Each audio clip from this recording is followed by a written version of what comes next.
That's great. Let me know when you're ready. All right, go ahead. Okay, go. Okay, so we're going down to Roseburg to pick up an arcade machine. I'm not going to tell you which one until the big reveal. So, 5-hour road trip for me. Woohoo! Here we go again.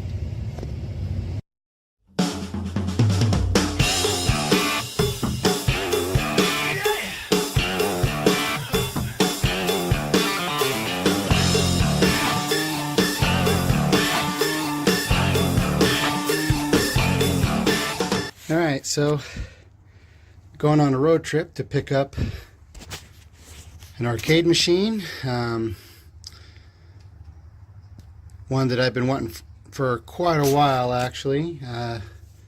They're getting harder to find, but it's a good price, so I'm going to go 5-hour trip to get it. So I'm going to make sure I have everything here. So this is what I normally bring when I go pick up an arcade machine. I bring my dolly.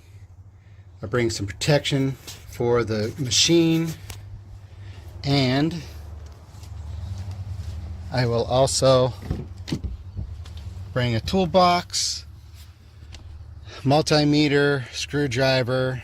Other than that, just need to bring myself and a back brace, just in case I need to lift it out of awkward places or go upstairs or something like that. So, be off in just a bit, and we will get an arcade machine and bring it back to Digital Jazz Arcade.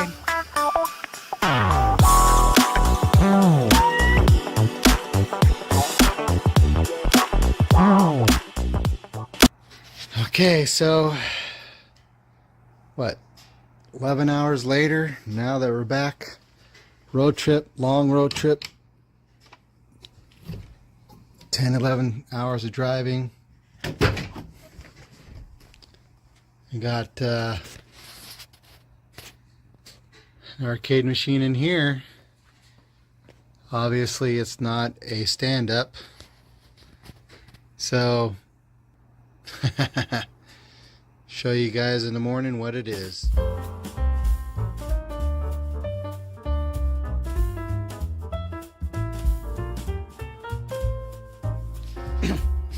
All right, so here it is, the big reveal. Moon Cresta. So we got a cocktail version of Moon Cresta. Has a 13-inch monitor. The control, I hate these controls on these cocktails, the way they come out the side like that. But everything works perfect. The monitor looks great. The people I got off of were really nice. Down in Medford, they had some pinball machines, more of pinball machine collectors.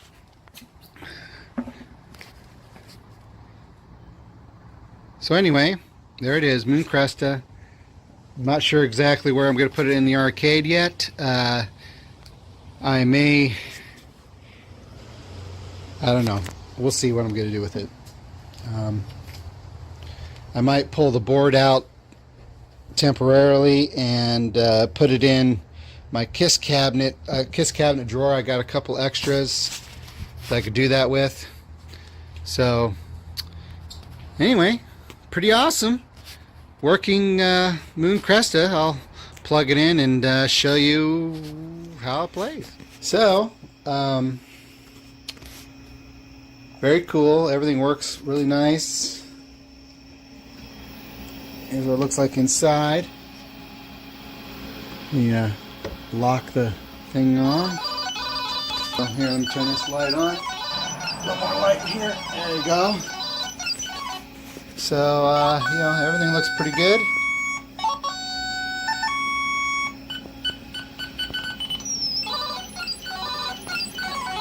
Original board set.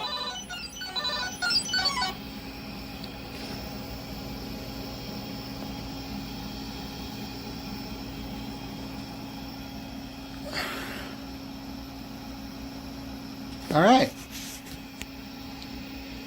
So there's a show and tell. Now it's time to Now it's time to play some games and put up some scores. Thanks for watching.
Broadcasting from their world headquarters in Texas, it's the Arcade Repair Tips Live Show, the show that discusses arcade repair, restoration, news, and more. Now, here are your hosts, Tim and Jonathan.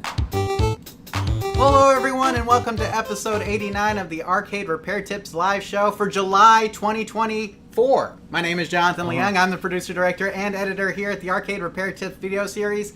And joining me today, as always, is Mr. Arcade Repair Tips himself, Tim Peterson. Tim, how are you doing? Well, I'm doing okay, John. You know, it's if it's not the dog days of summer, we're wagging the tail pretty hard because it's getting close. I think been hitting 100 the last couple days. Yep. Can definitely feel it. But glad to be here tonight and excited to celebrate Independence Day with our friends and to do another show with you guys. Yeah, and Tim, we're getting a little bit of it says we're having some streaming issues. We are recording this just in case. I was mentioning to Tim before we started that we've been having some internet issues. I mentioned last time that we had a big storm come through our neighborhood, knocked down a lot of trees and things.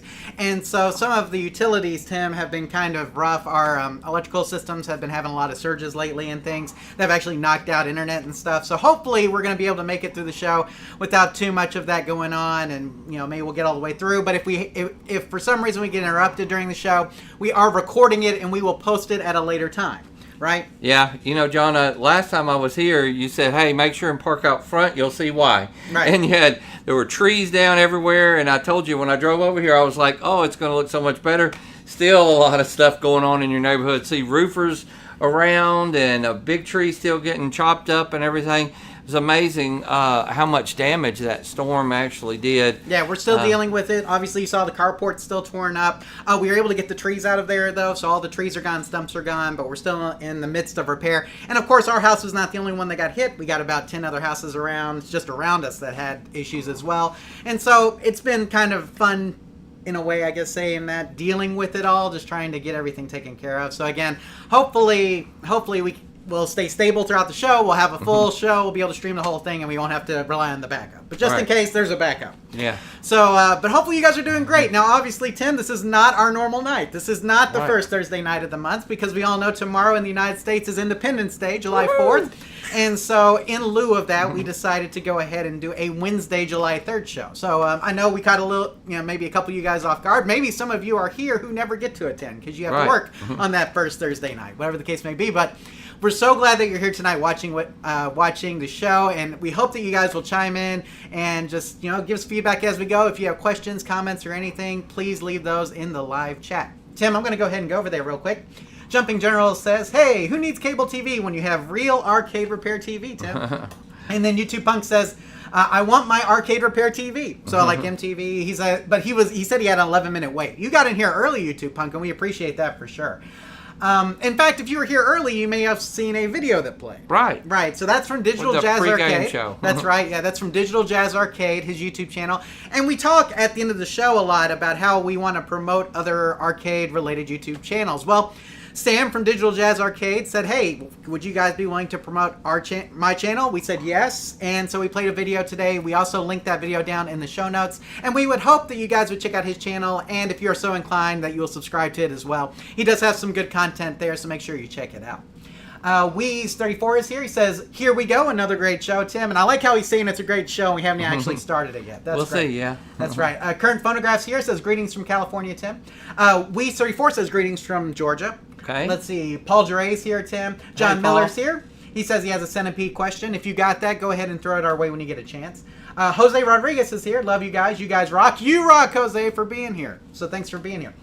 And then we have John's question on the centipede. Okay. So I think, Tim, we'll go ahead and get to John's question. But really, you'll notice that the name of this episode, right down here at the bottom, right there, is Update-pendence Day. Yes. And that's because we're going to be giving a lot of updates. The last show, Tim casually mentioned that he likes it when you guys send in updates. Love it. It's one of my favorite things to listen to. And so apparently you guys heard him and sent in quite a few. And so we have a couple of updates, a couple of thank yous and things that we're going to get to before we actually get to our normal questions. And so with that said, though, we're going to go ahead and throw it to John since John's here in the live chat.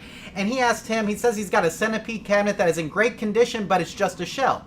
He needs a control panel, either for a multicade or to restore the centipede. Do you have a suggestion for an aftermarket control panel other than making one out of wood? So do you have anything for an aftermarket centipede control panel? You know, it's been so long since I bought one.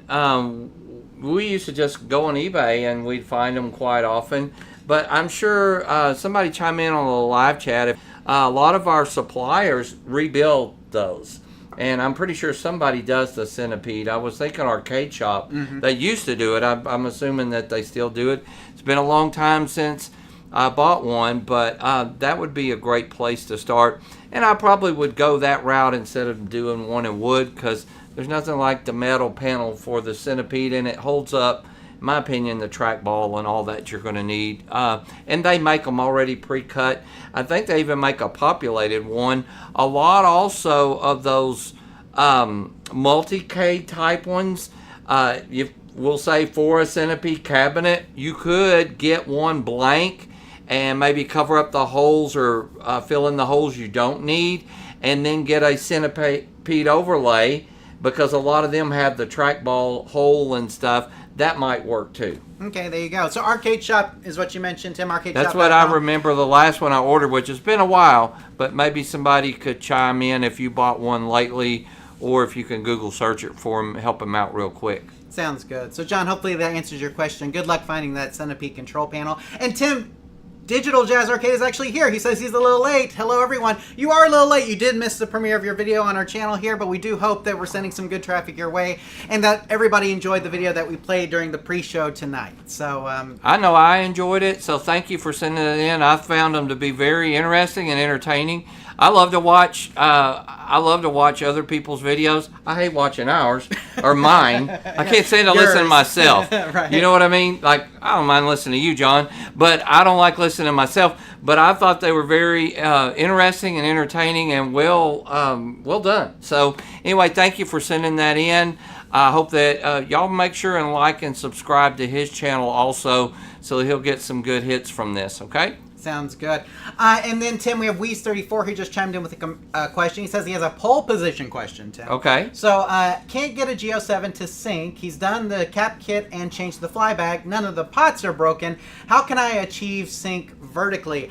Tim, I think there was a Bob Roberts article on Geo7 sync, correct? Yes. Yeah, and I wish I had the link to that at just off the top of my head there, Weez34. But at therealbobroberts.net, he actually has an entire article that talks about Geo7 Sync and how to hook all that up, how to make sure that it's working properly, including how to. He's actually got a sync circuit that you can build that can help improve the sync with certain games as well. Right. And so I can't remember off the top of my head where that link is on therealbobroberts.net site. It's pretty easy to find. But if you do a search for Geo7 Sync, Bob Roberts, you'll probably find it, right? Right. Didn't it say something about something funny to do with the word sync, like my sync is off or something? Something like that. It's been a while. Yeah. So, but yeah, check that out. Geo7 Sync, Bob Roberts. Check out that article. Try those tips that he gives and see if it helps you with your pole position. Paul's here, Tim. He says he's got a K7400 that's clicking. New hot was installed with insulator grease with silver in it. Every time he powers it up, it sparks to the ground, Tim. Wow. So there's definitely some sort of short going on with this K7400, right, Tim? For sure. So now it says that his hot was installed with insulator grease and silver in it. I mean, I would assume that the flyback is okay. I mean, usually the hot is mounted to like that little metal frame piece. Could it be that metal frame piece is not grounded properly, or that there's something else going on there? That's what I'm wondering, if the grounding is, how is the grounding on that? Yeah, because I mean, that's where my mind first went. Paul, was the grounding. Yeah, issue. so like the hot is usually mounted to like some sort of like little silver panel or heat, and I can't remember the K7400 in particular. If I open that tech in, I could tell you because it's got one in it. But yeah, a lot of times if for some reason that little metal bracket is not properly grounded, you could have something weird like that. I can't think of anything else off the top of my head that would cause that. Or if there was something making contact with that metal bracket that had voltage to it, you know what I'm saying? So like if it could be unmonitor related, almost. Right? Like if we accidentally bridged some sort of solder across it, something to that effect, then we could have something to where we're getting that kind of sparking. But I mean, that it has to be some sort of short, some sort of grounding style issue for it to be getting sparking. That's always something. Did he follow up? He did not. He says silver. The silver causes a short. The silver in the. Yeah, I think yeah. The insulator grease, I think, is what he's saying. The insulator grease. Well, it makes sense. Yeah. I mean, if it's got metal in it, it's going to cause some problems. Right. So you could. I mean. But how strange. Yeah, exactly. Man, talk about a rare... Exactly. So, but like I said, if the silver's causing a short, there's got to be something else going on there. Nothing that I can think of off the top of my head, except for maybe that, like I said, if there's something wrong with the bracket, because maybe, I mean, that's the only thing I could think of that would be causing. I mean, there's got to be something that it's grounding to in order to be causing the spark. You know what I'm saying? It's got to be grounding to something. There's somewhere it's grounding. The person who had it used it to used conductive grease instead of non-conductive. So obviously you could try changing out the grease to see if that helps. But yeah, that's a no-no. Yeah. Gotta be careful with that, guys. So, usually, you can, I mean, most of the time you're going to get non-conductive grease. Like, if you order anything for, let's say you use PC parts, Tim. If you order, PC parts... I didn't know you could order a conductive grease. Well, I mean, if you're just... I mean, I've never let's say you're using it. a grease that you just have, instead of ordering the right thing. Maybe. I think that would be probably it. I mean, how many times you use the part that you have, not necessarily the part that is the perfect fit, right? And so it could have been something to that effect. I mean, but that's scary to get that kind of sparking and arcing. Anytime you get arcing like that, ooh, scary. So may have to switch out the grease on that one. Huh? Yeah, degrease it. Right. Adrian Luna's here, Tim. They say, I just laminated a cabinet. The router cut about 1/8 inch too much of the laminate in one area, exposing a little bit of the cabinet. Any recommendations on how to fix? Quick spray paint, maybe? So... I mean, the easiest way, I mean, if it's not right there at your control panel or something and I know you're probably like us, you like for it to be really nice. Years ago, now, remember the one time that we had a pen? Remember at Chuck E. Cheese we had the purple ticket munchers? Yes. And they sent us this touch-up pen that worked on Formica, okay? Well, that's what they call it. It said Formica. We call it laminate or whatever. If you Google search laminate touch-up pen, you might come up and it had all different colors. Let me tell you, that stuff we could fill in, because that would happen sometimes, or just dings and chips. We would fill it in with that stuff.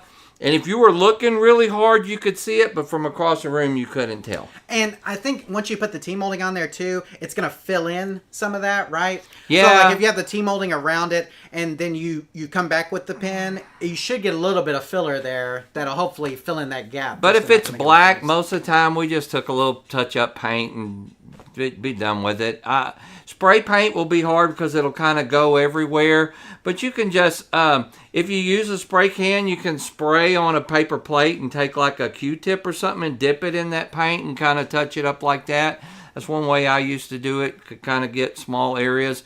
But I'm telling you, they make that laminate or Formica filler paint is what you want to search for. And it actually is really thick. So it actually kind of fills in the space plus paints, and that stuff works like magic. And I wish I had a link, but gosh, it's probably been 15 years since we used it, but I'm assuming it's still out there. Sure. Hey, I'm curious too. If you find it, let us know how it works for you. Yeah, for sure. We need some updates on this show for next show already. That's right. Good job, you guys, on creating conversation and some tough stuff. And we just got our first donation from Jesse, Tim, $5. Thank you, Jesse. Thank you, Jesse. He has a question as well, Tim. He says he just got a Labyrinth pen, and it doesn't come with a manual, quick start guide, or even a board schematic. Do you feel these are important for owners, Tim? Yes, the first thing I always do is most of them are available online, and you can just go and research and download them. Most of the time I don't always print them because they can be really thick and take up a lot of ink, but I like to have a copy of the manual. It always helps me because even if your game is playing just fine today, what's it going to be like 2 years from now or sometime like from now? And if I have it, I could put it on my pad or something, or even on my phone. I've used a lot, and I can just look it up and see how to repair it. When old school, really before, I would say before the internet was popular, we wanted manuals on every game. Mm-hmm. They always seem to have good, helpful tips specifically for that game, maybe even common problems that they had and kind of some updates or whatever. And so it's just a good thing to have. And if you can get them, sometimes you can buy them online and stuff already printed for, if it's $20 or less, it's worth it. Mm-hmm. And I like to have manuals for all my games. You never know what you're going to run across, especially pinball games. Yes, and we'll be talking about manuals later in the show, Tim, because that is a big part of arcade repair is obviously following the manual. Tim, when I think of pinball manuals, only one comes to mind, and that's Jersey Jack. You know, Butch at Jersey Jack, Tim, made that foldable manual. Yes. So it was a manual that was a book, but you could fold it over and stand it up. There's some things that you need, at least for setup, even if it's a quick start, even if it's just a quick start poster. But and when you're buying something for like $5, $6, $7, $8, $9, $10,000, Tim, I kind of want it to come with a manual. Yeah, that's just me. So, but you know, these pinball companies are putting out this stuff so quickly, Tim. It may be hard for them to put together manuals as fast as they're putting out the machines, especially if they're changing parts on the fly and things. But I would hope that they'd come back at some point and say, "Here is the final version of our manual." Well, I'll give you a great example. We are, me and my friend Mike are working on a Royal Rumble. Royal Rumble. And one of the great things about the manual is those original manufacturer parts. I know what's wrong with it, but it tells me exactly which coil to order. And I even think that one of them that he has on there is not correct. Right. And so I was able to look at the manual. If I'd have went by what was in the game, I don't think that one was the correct part. So by having the manual, I was able to go, you know what, this doesn't even match up. I think whoever fixed this last probably got the wrong coil and probably why it's bad or caused some issues. So I'm going to order the right one, and was able to cross-reference that still really easily. And again, wiring schematic, Tim. Like, Yeah. I mean, I know new pins use the bus system, which is a little bit different than what we have with like a traditional, you know, like individual pin style drive system. But still, I mean, wiring diagrams help a lot, right? A lot. And like knowing which boards do what help a lot. But like I said, newer pins though now usually use a bus system, which means they have everything on like a small tiny board. And then, you know, they have buses that go through that kind of communicate that stuff. And so it's a little bit different than what we have with traditional pinball. But like Tim mentioned, part numbers are important, schematics are important. It's really only important for the people who are wanting to fix it. So it tells me that if they're not giving you a manual, they probably don't want you to fix it yourself. All right. So they probably want you to give them a call when you have a problem. So I can tell you this, Jersey Jack is the complete opposite of that. Stern is the complete opposite of that. And what's the other one that came to mind, Tim? I was thinking of one more manufacturer that's like that. I mean, Multimorphic. Multimorphic is obviously the opposite of that. Right. Multimorphic, you can pull modules out and work on them on your bench, which I still think is one of the coolest parts of having a P3 platform. You know, too. it's just because like anybody who's lifted up a playfield and tried to solder underneath a playfield knows one thing: it sucks. And so, you know, being able to pull out like individual modules out of a pinball machine, work on them on your bench, it means so much to be able to do that easily. And so, you know, but again, Multimorphic, Stern, Jersey Jack, these guys are usually going to give you really good documentation in pinball and manuals and wiring diagrams and all that kind of stuff. So the fact that they didn't give you that, I mean, I'm not saying it's a bad thing necessarily, but it does make it more challenging for repair wise. And I'm hoping at some point, once they maybe get all of their part list finalized and everything, maybe they'll come back and give you one. Maybe so. So there you go. Okay. Let's see. Digital Jazz Arcade says, interesting, you would think buying a 7K pin, you'd come with a manual. Yes. No I mean, kidding. that's kind of the thing. You know, I can't think of another consumer. I mean, most consumer items that you're going to buy that are large are going to come with a manual. My car still came with one. Yeah, exactly. Your car comes with an owner's manual, even though, you know, very rarely do people look in there. So, Right. you know, but yeah, stuff like that. So Paul says this is what not to use. He says, and you can use. He says the Arctic Silver 5 thermal compound pack of 2. He says is the one you don't want to use. I guess. Okay. So be careful, guys, with conductive thermal grease. Apparently, Right. that's the thing. So You know, we have learned so much on what not to do more than we have on what to do most days. absolutely. So. Tim, we're caught up. Let's what go. a live chat. Goodness, you guys are keeping us on our toes already, and we're only like, what are we now, 20 minutes in? So that's okay. If you guys have more going on, more questions, you know, going forward here throughout the show, just leave them in the live chat. We'll get to those as we get breaks between our regular questions. But Tim, before we get into regular questions, the first thing we're going to get to are the updates for Update-pendence Day, Tim. And so this first one comes from William. So William sent this in after the last live show when Tim was mentioning casually that he wanted more people to send updates. So here's William's update, Tim. I have an update for the question I asked about a decade ago. Okay. August 7th, 2010. Tim, I think we've been doing this too long. It's been a while. So it's a Stratovox cocktail with board and monitor issues. I did recap the monitor, but I still need to figure out positioning adjustments after the cap kit. The main issue was resolved. It turned out to be a corrupt 4116 DRAM module. I unsoldered the old DRAM, you can call it DRAM, and replaced the sockets, replaced with good DRAM. It took me nearly a decade to finish because I got disheartened because I couldn't figure out exactly what was wrong. I fixed most of the issues back when I made the original post, but there was something not right about the game. Well, I didn't understand. It started out as weird anomalies after level 10, then progressively got worse years later and started to corrupt and output to make the monitor look like it had an issue. Strange horizontal red lines were not straight but squiggles. The main issue why it took me a decade to fix is my DRAM tester, Tim, or DRAM tester. I bought a good one back in the day when I was fixing it, but found out there was a software update to the hardware that I didn't know of. NEO-GEO made it, and I didn't keep up with him. I need to do both short and long tests. His tester would fail on the long test, sometimes with bad memory. He has since fixed the issues, but sold the tester to a different company. William. So, Tim, this is actually a case of bad tester more than it is of, accidentally not knowing the part was bad, right? Right. So, we haven't seen it necessarily in these kind of chip testers, Tim, but we have seen it with like ESR meters, where like an ESR meter may test a cap good, even though the cap is bad, or vice versa. And so, and we've seen it with multimeters. When we test a multimeter, if your batteries are low, Tim, we've seen it give really strange readings off of that.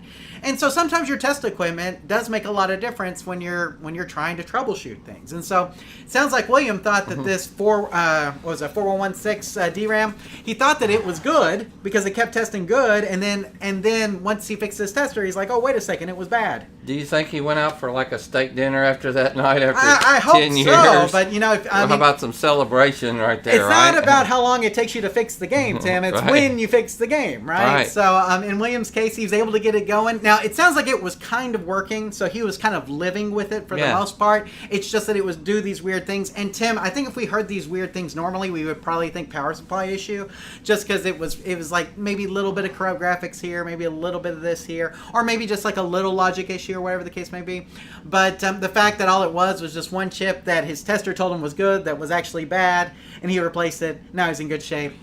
Hey, it's good to get a game working no matter how long it takes you. Right. So We kind of brought up a discussion question for the group. If y'all had a project that took years, and maybe it was something simple but something off the wall, if you want to share that, please do. I can think about, we had a pole position one time, and we were throwing everything at it, and we were trying, and realistically, we just put some extra fans in there and kept it a lot cooler, and it seemed to really work. And I think it was a ribbon cable or something we had to replace. Yep.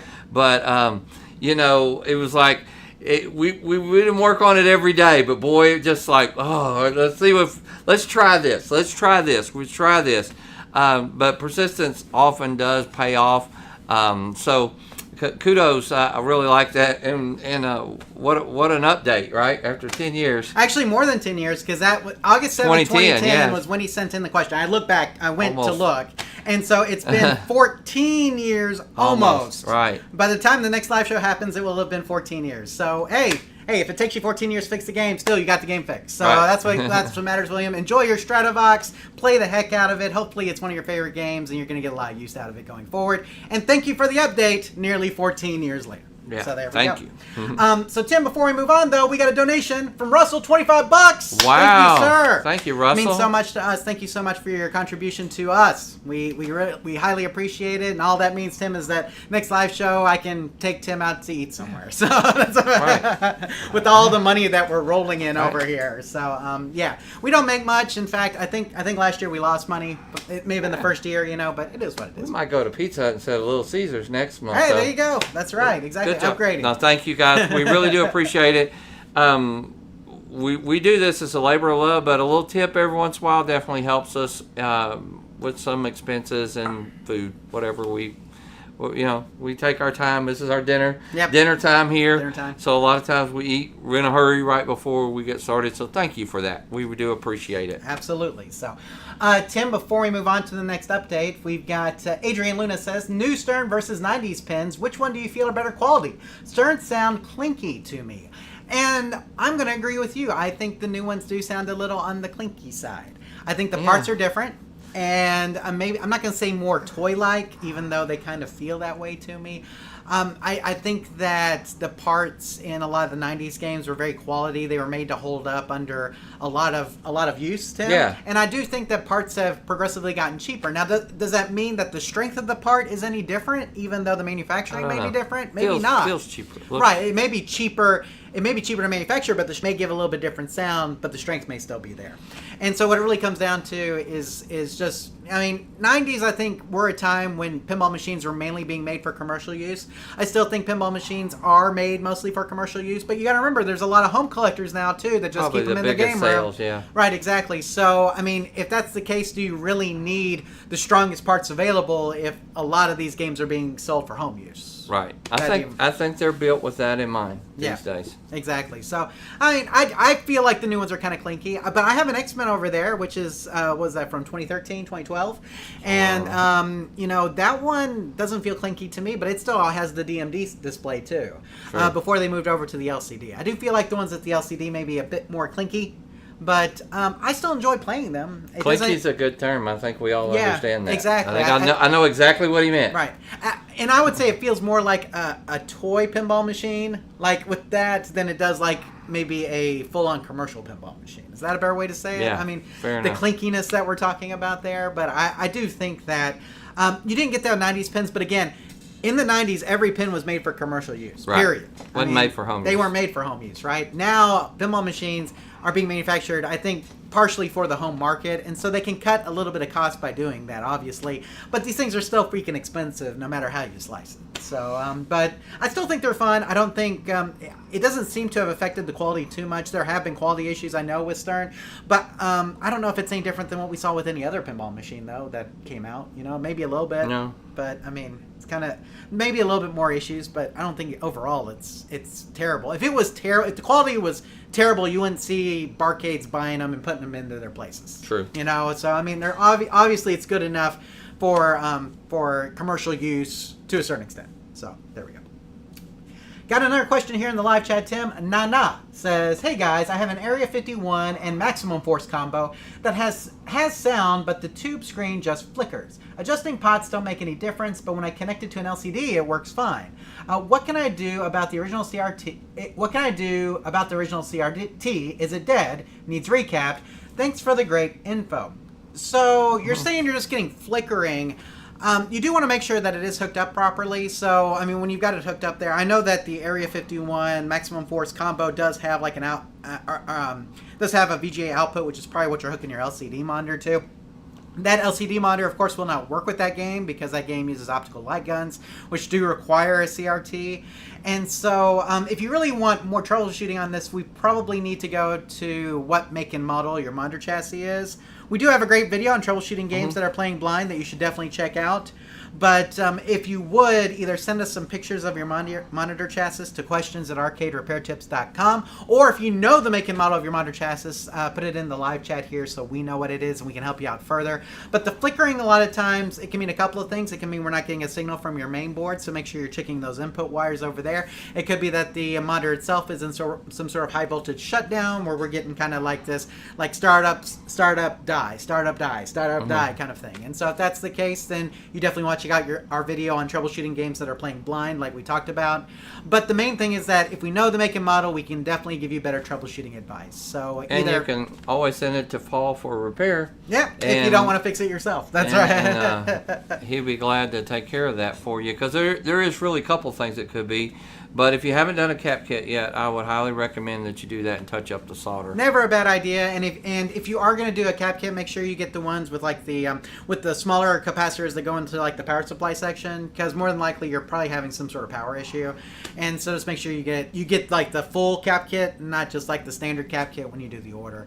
That will help. That will help with some of those caps that may rarely go out in the power supply section, but after 30 years tend to go out.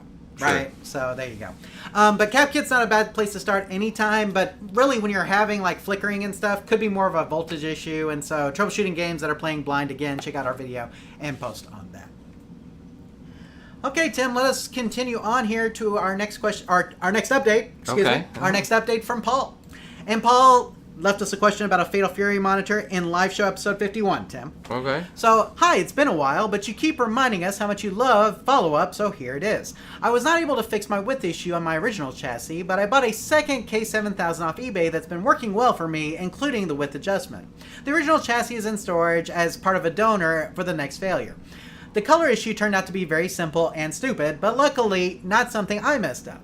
The previous owner had put unshielded speakers in the top of the cabinet. Once I removed those, replaced with shielded speakers, and degaussed, my color issues went away. Tim, how often do we see this? We've seen this quite a bit, especially in those type of games. So you'll get this weird discoloration, like either at the top of your monitor or somewhere, and you'll be wondering, golly, why am I getting this weird discoloration? Well, a lot of times it's because somebody put unshielded speakers in the game. Maybe they wanted a little bit of extra sound.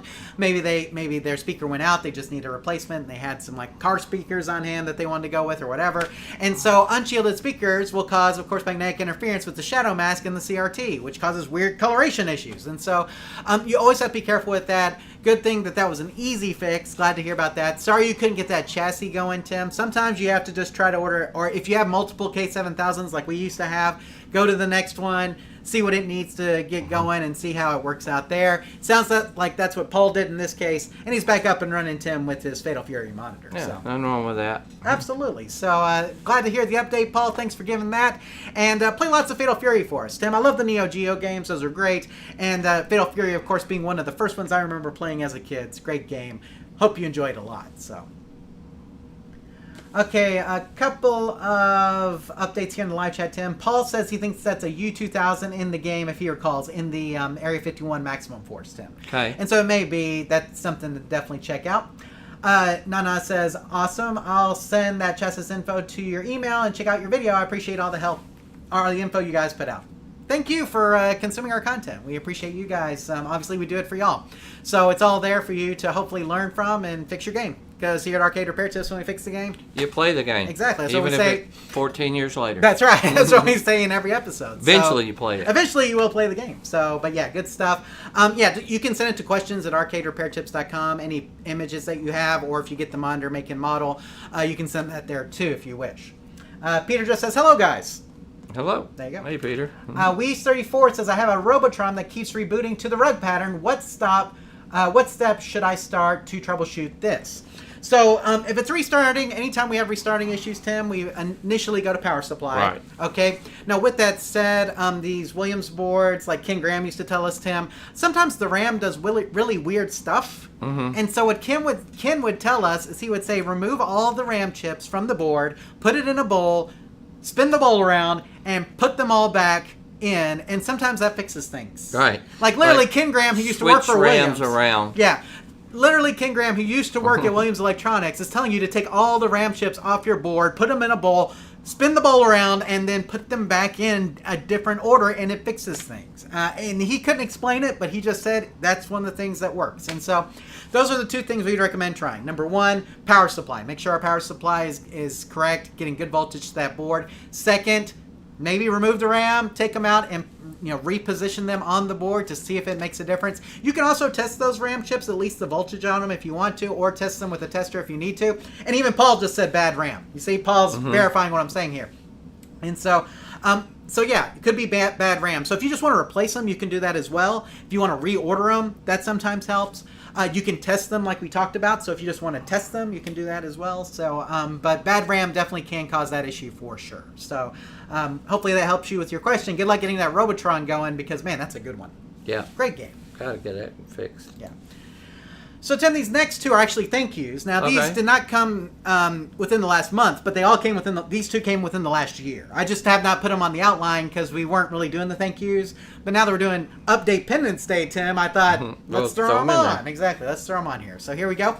The first one's from Ron. And Ron said, and Tim, he bought some of your t-shirts. I remember that. There you go. The great t-shirt thinning out. Exactly. Or whatever you wanna call it. Hopefully you guys got all of your T-shirts. I'm sorry if they weren't the cleanest. I just shipped them in the condition that Tim gave them to me in. So, but you washed them all right. Yeah, they were clean. Yeah, For the most part. For the most part. Some of them been in storage a little bit. But. There we go. But anyway, Ron says, thanks guys for the T-shirts. Wanted to share a short video of my friend's home arcade where we both work on and play our classic games. He listens to your podcast and I watch your monthly YouTube show. We've learned a lot from you and Tim over on how to keep these wonderful classic games working after 40 plus years. Keep up the great work, Ron. So Tim, I have Ron's video here so we can see it. Okay. And I don't think it has much audio to it, but we can kind of voice over Wow. here. You'll see a Karate Champ there, Tim. It looks like we got Asteroids Deluxe Asteroids. I can't read that one, but there's some Arctic Thunders. I recognize That was those. Hey, Super those have the Mario computers Brothers, in them, wasn't it? Tim. You see that? Yeah. Let's see. We got some skee ball there. That's good. Love skee ball. I see a whole row of pinballs coming up here, Tim. Let's see if we can get some of these on here. Love skee ball games. Of course, Tim is like a master skee ball player. We should say that. We got Dig Dug there, Tim. What is that one on the end there? Let me see. Oh, that's a POW, Tim. Okay. Got a POW there. That's a good one. And then we got our pinball machines here, Tim. I'm not sure about all of these. Let's see. I do see some I recognize. There's a Dale Jr. there for sure. We got Joust, Tim. We got it looks like a Williams Corner, Tim. We got Joust, Defender, Stargate, Robotron. All great games. Because, I mean, what arcade's not complete without Pac-Man, Right. Miss Pac-Man, and Galaga. Definitely ones you want to have. Donkey Donkey Kong. Kong there. A Popeye as well. And it looks like a Tempest there on Yep. the end, Tim. And And Centipede coming on up. And what's on the... Millipede? Is that a Millipede in a Star Wars? Looks like it. And a Xevious, it looks like. Yeah. So, is that? I think did we hit everything there? I think so. So I tell you what, these games look like they're in tremendous shape. Tim, just look like they came fresh off the factory line in 1980. Oh, a Zaxxon Wow. Track and Field. This is one Yeah. awesome game room, isn't I'm it? telling you. Oh, look at this, Space Space Invaders. Invaders. We got some in the middle here, and it looks like Ghost and Goblins. Uh-huh. And is that everything? I don't know. We're still going through here, and a nice little table, Stargate. Stargate there. There we go. That's a Roadshow, isn't it, Tim? Uh-huh. That's a Roadshow pinball back I there. think so. I was trying to see which other ones there. And that's all of it right there. What a setup there, Ron. That is amazing. I love that. You know, and we love to see videos of game rooms, guys. We know that you guys, we know that you guys work hard keeping your game rooms going and keeping these old games alive. And so, yeah, if you want to send in videos of your game rooms, please do. We'd love to see that stuff. I like And, this lighting and stuff, too. That was really cool. Absolutely. When you can go with kind of almost like that pink neon styling, Tim, almost like in teal, pink and teal go really well together. Always remind me of like 80s and 90s arcades. Kind of like that up there. Yeah, exactly. there. Yeah, over there. yeah, one. yeah, exactly, like over there. Kind of like what we have for our surround here, for Yeah. sure. So thank you, Ron, for that. Enjoy those T-shirts, and you guys go play some games in that game room, right, Tim? Yes. For sure. And then, Tim, this is the last thank you here, an update that we have for this episode. This one's from Grant, Tim, and he says, hello, Jonathan and Tim. Hope you're both doing well. Just wanted to say hello and thank you both for providing the podcast and YouTube content that you do. I have been listening for several years now and have learned so much from you and your listeners that also provide regular input. You see that? That's a shout out to the live show right there, or live chat right there. I love my pinball, but I have two machines running a Game Elf and a Pandora's Box 10. Both those machines were built from much of the learnings of your from your content. I rescued a Taito Space Invaders 2 cocktail that was trashed and restored the cabinet and installed new running gear, a Game Elf 4 and 12 in 1 board, Tim. Thanks again, and my regards from Melbourne, Australia. Kindly, Grant. So, Grant, we're glad to hear it. Thank you for sending us that email, and thanks for giving us the update, man. It's awesome to have games. And you know, guys, I know a lot of people are down these multi-game boards, but guys, like, original boards are expensive. If you're not using original cabinets, there's not really any reason to use original boards. And like in the case of a Space Invaders 2 cocktail that's been trashed out, like at least it's got a new life as a multicade, because I don't know many people that just love playing Space Invaders 2. Nah, not many. Yeah, exactly. So, And imagine what his parts and stuff running, getting that shipped down to Australia or something absolutely. too. So Golly. yeah. So don't be down on the multi-game boards, guys. I mean, they're there, and I think they serve a good purpose. And so in Grant's case, like Tim mentioned, getting original parts in Australia may be very difficult. So Grant, we're glad to hear you got some games going, and we hope that you're really enjoying those games, that you're having a great time with them, and that you're sharing them with other people too. Have a party, invite some people over. Let's play those games, right, Tim? Right. So there we go. Oh, he actually sent pictures too. Oh, that's Got right. pictures. So this is the Space Invaders 2 cocktail, Looks Tim. And you can nice. see he's got some back. It looks like he's got some back glasses for some pinball machines here as well. So, and he has a xenon. It looks like pinball there, but he's got some back glasses that are backlit there, as well as this cool. And I love that tile floor. I should do that. I should do that kind in here, almost like kitcheny. Yeah. You know, but I like It's very 80s. very Yeah. 80s for sure. So, but good stuff right there. So, Grant, thanks for the update, and like I said, keep those games rolling, man. Get them played. Fix the game, play the game, right, Tim? That's for sure. There we go. Tim, we're finally getting into questions. Okay, we got a question this So many updates. on the show. Exactly. You know what? It's a good problem to have. I would do a show of nothing but updates if we had enough updates. You know, because I mean that'd be awesome. Keep sending them in. Exactly. Thank you. Keep sending the updates in. That's awesome. So Update-pendence day. Maybe we'll just make this a yearly thing. I don't know. I like to throw them in as soon as possible when we get them, just because I like for you guys. A lot of times I have an update like what we said to do versus what you guys did to get it going. Maybe we were right. Maybe you found something else wrong. Whatever the case may be.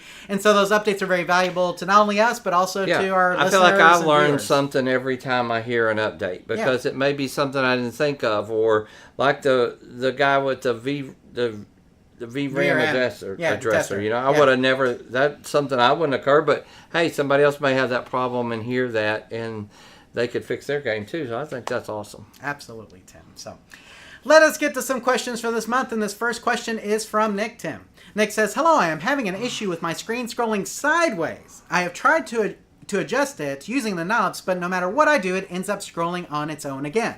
What should I do? Thank you, Nick." So, Tim, the sideways scrolling. Right. This is a common problem. We see this a lot. Tim, what's going on with the sideways scrolling? Now, Nick did not tell us which game. Okay, I should mention that. But this does seem to be a common every game, depending. Sometimes regardless of the monitor. And so what's going on? Why can't he get his picture synced? Well, that's exactly. He sounds like it's a sync issue. Sure. May not be something you can adjust out. It could be in the sync wires on the game, or from something on the game board causing that, or on his monitor chassis that's not allowing that to sync up properly. So we would start by doing the wiring first. Let's make sure that it's wired to the right type of sync, whether it be, the different types, the horizontal or vertical or whatever it is, positive, negative. You want to make sure that it's, look at your manual, make sure that that's wired up correctly, and then make sure it's good all the way back to the harness and good connection, stuff like that. Good solder on the back of the board is where I would start. Sounds good, Tim. So I'm going to go ahead and throw this up because I think you hit pretty much everything we talked about. So typically the horizontal vertical hold / sync adjustments on the monitor will help with scrolling issues like this, Tim. It's very common. Sideways scrolling, however, is a bit different. Like you talked about, this can be caused by an issue on the sync line, either on the game board, in the wire that runs from the game board to the monitor, or on the monitor chassis itself.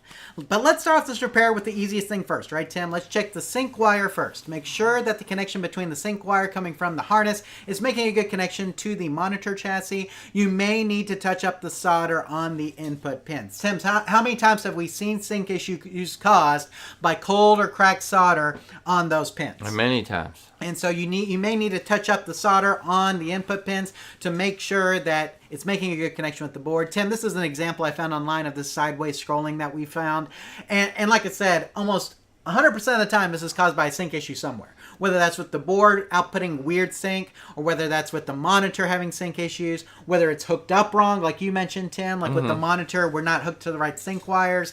If you need help identifying that, by the way, Nick, write us at questions@arcaderepairtips.com and let us know what model, the make and model of your monitor, and we can tell you where the sync wire needs to go.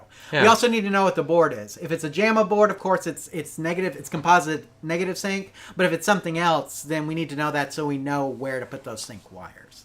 Tim, anything else for Nick here before we move on? No, send some pictures next time too. That'll always help. Sounds good. So, Nick, hopefully answers your question, and good luck getting to the monitor synced on your arcade game. That can be very frustrating, especially with sideways scrolling like that. So let's check all those sync areas, make sure that everything is connected properly, and if not, we may have some issues either in the game board or the monitor chassis. Okay, Tim, going back to the live chat for a second. We got Jumping General here. He said, I just picked up a super nice pole position cockpit. The board needs some repairs now. Who is the best person to fix it, Tim? Used to be Eldorado Games, but I don't know. I was about to say, Electron Forge That's really good. usually does a lot of that older Atari stuff. I don't know if he's still doing that. Eldorado is still a good place to send. It's just expensive. Eldorado will, if you don't mind losing an arm and a leg, Eldorado is a great place to send your board. Okay. So, but no, Eldorado does great work. Yeah. They are on the high side. Sometimes you get what you pay for. Exactly. So, if you want fast turnaround and you don't mind paying for it, I would say Eldorado Games is the place to send it. If you are looking for maybe a little bit cheaper repair, don't mind waiting on it, then something like Electron Forge would be better, right, Tim? Mm-hmm. And we have a whole list of these under our board repair heading on the resources page at arcaderepairtips.com/resources that you can check out. And so if you want to go there and pick a name off there, Raymond Tim at Arcade Components does really good work, but again, you're probably going to be waiting a while if you send it to him. I think he may be so backed up he's not taking anything more right now. Wow. Okay. So, but you can check with him as well, and he can tell you. But those would be the places that we would recommend for sure. Electron Forge, Eldorado Games, ArcadeComponents.com. Try one of those. Or anybody under the board repair heading on our resources page at arcaderepairtips.com/resources. So, okay. Good. Weez34 in the last question says, look for a broken pot. Very possible that you have a broken pot. It could be that one of your sink pots is broken. Make sure that you test those pots as well. That's very important. So if you try adjusting a pot and you don't feel like the pot is doing anything, like there's no change, then that may be a signal that you have a bad pot. Right. Okay. If there's some change, even if it's a little change, then your pot's probably okay.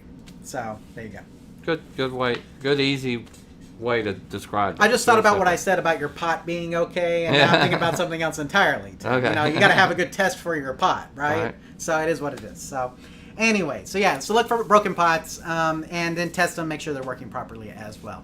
And that was for Nick on that last question. Okay. So here we go. Moving right along, we got another question here, Tim, from Richard this time, and it's about a Killer Instinct. He says, hi, do you have time for a question about an original Killer Instinct arcade machine? Well, we'll make time. There you go. Where should I put the brown and purple wire? It runs from the coin door to, I don't know.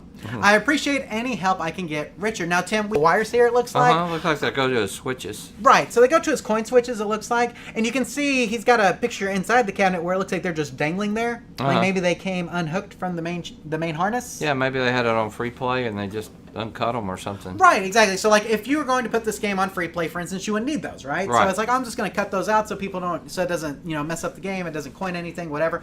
And so that, Tim, with that in mind, where does he need to put the purple and brown wire to in order to get it all hooked up? Well, being that it's JAMMA, he needs to go by the JAMMA standard. If he's not familiar with that, he can go to our site. We have a video about it, right?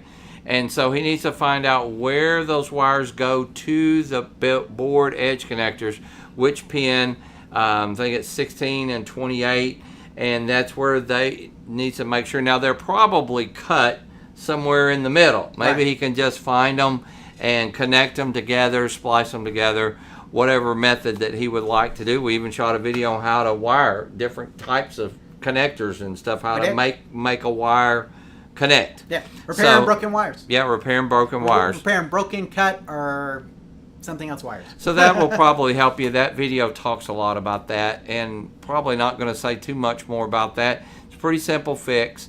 Knowing where they go to, the connector that hooks to your board is what we need to find out, and I bet they're still connected there. So here's the thing about Killer Instinct, though, Tim, is you can hook it up with JAMMA, but there's also a version of it that you can hook up with individual connectors on the board. Okay, and this is in the manual. Depends on which version you have. Right, this is in the manual. So, Tim, we were talking about manuals earlier. There's a link to the Killer Instinct manual down below in the show notes here, Richard, just for you. Okay, and it has all the wiring diagrams in it that'll let you know where these go. Tim is right. If it's wired via JAMMA, then you can hook those up to, like, I think the purple wire would need to go to pin 16, which is the coin, and then the brown would be ground, and it would go to pin 28 usually, which would be like the last ground on the harness. And so, but if your board is not wired with the JAMMA standard, if it's wired via the connectors, then I think you're going to have to hook it up to, I have here the J8 connector, and purple will go to pin 6, and brown will go to pin 1 on the J8 connector. And so it just depends on how your Killer Instinct is wired right now. And Tim, like we said, all this is in the manual. Okay, so you can look at it, but if you're not great with wiring diagrams, it may be confusing, which is why we kind of give you some help here. So based on your pictures, it looks like the purple wire is being used as the coin activation wire and that the brown wire is being used as the ground wire. Both wires are daisy chained, Tim. Did you notice that? Yes. Okay, which means that if you hook up one to one coin wire, then it'll activate both switches, right? Mm-hmm. So if Killer Instinct can use the JAMMA standard, or it can use a connector-based hookup. In the JAMMA standard, like Tim mentioned, purple wire can be hooked to pin 16, brown wire to pin 28 on the harness. If it's the connectors, though, you will need to hook the purple to pin 6 and the brown to pin 1 on the J8 connector. Okay? So, Tim, we see this a lot. It's kind of like just different options for being able to hook up a game to a cabinet. It's some people, like in the dedicated version, Tim, I don't think it used the JAMMA connector. I think it actually just used the original connectors. Okay. But when you do a kit, you want it to be JAMMA. Right, exactly. So that's why they made the board like this. They made the board to where, okay, well, if it's dedicated, we want to use these individual connectors to hook it up. But if this board's being installed in a kit that's already wired JAMMA, we want to be able to use the JAMMA wiring instead. So it really depends on how your cabinet is wired now. If your JAMMA harness, it's got JAMMA harness in there, you want to hook up those wires to that. If it's got individual connectors, you want to use that J8 connector like we talked about. Tim made a good point, though. If these wires were broken somewhere, there may be another half that you can just splice together and get it working as well. Correct. So, I'd almost bet there is. Yeah, so look for the other half and see if you can just connect them together via any of the methods that we talk about in repairing broken, cut, wiring, butt connectors, Tim, solder and seal connectors, maybe solder and heat shrink over those, whatever the option is for you. Connect those wires back together and you should be in good shape. Tim, anything else for Richard before we move on? I don't think so. There we go. So Richard hopefully answers your question, and good luck getting those coin switches back up and running. Tim, you need a drink? You good? Maybe. Okay. Give you a minute? Go ahead. Okay, I can go get you some water. We can take a break. I got a drink. Okay, there we go. Okay. It's live, folks, so sometimes, we have issues. I'm going to take a drink here, too, while we're doing it. Allergies are just going crazy today. So we're getting that. Let's talk about that for a second. We're getting the Saharan dust. Tim, yes. That's blowing in, and yesterday it hit me hard. My nose was running and kind of itchy today, and unfortunately there's no rain or anything that's come to kind of wash it away. And so it's just kind of accumulating right over us, and it's kind of causing a lot of sore throats, a lot of itchy noses, all this kind of stuff. And so I think last month we were almost we're almost floated away. We were waterlogged, yeah. And now we're definitely running into those days where it's not much rain here in Texas. Now, that hurricane that's currently going through, Jamaica, Tim? I think so. Is moving towards Mexico. There's a chance that we could get it here in Texas. Of course, by the time we get it, Tim, it'll probably have downgraded to a standard tropical storm. But it does look like we're going to be getting some rain later in the week. So, and that is your forecast for East Texas. But, right. So maybe we'll get some of the Saharan dust out of here. But it has made all of our lives a little bit more miserable with allergies and stuff that we usually don't have during this time of year because everything's dead here. So with the heat, definitely having to water the grass. Right, yeah. Exactly. So enough about here. Enough about Saharan dust. Let's talk about another question here, Tim. And the next one we have is from Eric, and he writes, "Hello, I have a problem with my Mortal Kombat 2 PCB board. I have a continuous whistling or beeping noise when I launch the game. The music and sound effects are at a very low level. Could you please diagnose or repair my sound card? I live in France." So first off, France, Tim. Vive la France. That's right, absolutely, Tim. So we have Eric here in France. Now, he did send a video of the problem. And it is a continuous whistling kind of humming noise. You hear it, no different than kind of like that high-pitched squealing that you get sometimes. Right. Like with even a CRT tube or something, except a little bit more pronounced than that, okay? And so he is getting some of that. So overall, Tim, what do you think's happening here with Eric's board that it would put out like this real high-pitched noise? Yeah, it sounds like there's a problem with it. Volume really low. Right. And it sounds like he's having a problem with his sound board. It could be a cap, something that needs to be rebuilt on the board. It could be his main amp that's on there or whatever, but he needs to do some repair work on his sound board. Right. Absolutely. So, Tim, I have a couple of options here for him that he can check out here on the outline.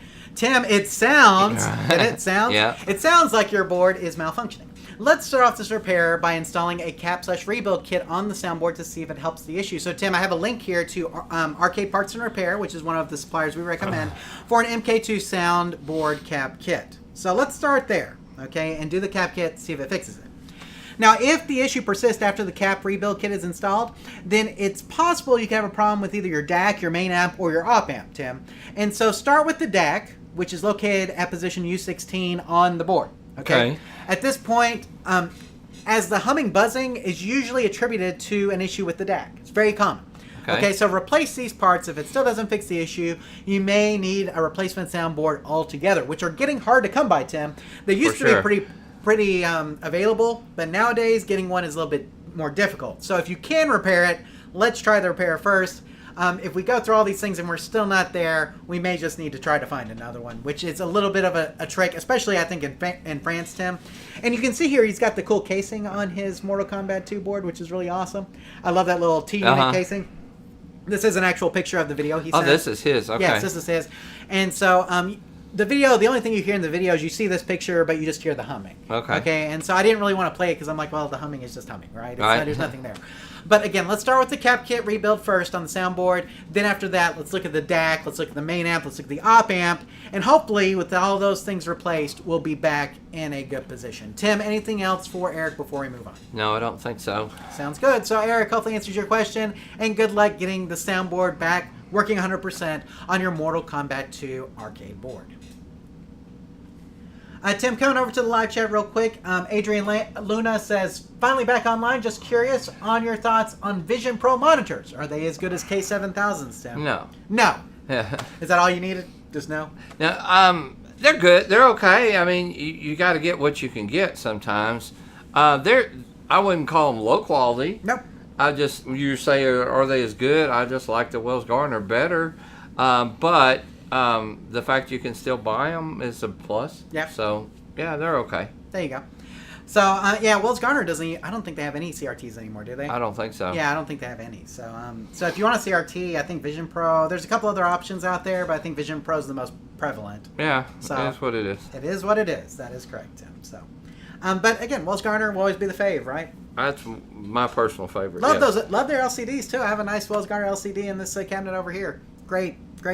So, good stuff, guys. Okay, Tim, with that out of the way, let us move on. And I think this may be our last one before we get to the quick question and answers. Okay. But this one is from Cylotron? Cylotron. Yeah. Is that how you would say it? That's how I would say it. There you go. Okay, Cylotron says, the panel for adjusting the display settings was moved right behind the Arcade Legends 2 machine I picked up recently.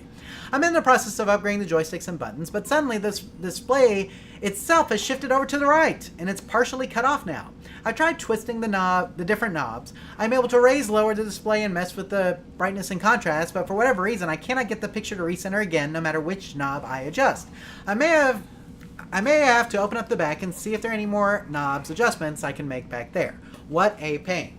So Tim, we have Cylotron here. He picked up an Arcade Legends 2. He was literally just replacing like the joysticks and buttons when all of a sudden the screen went from perfect to right shifted. Kind of shifted, yeah. Right, exactly. And now cut off on the sides.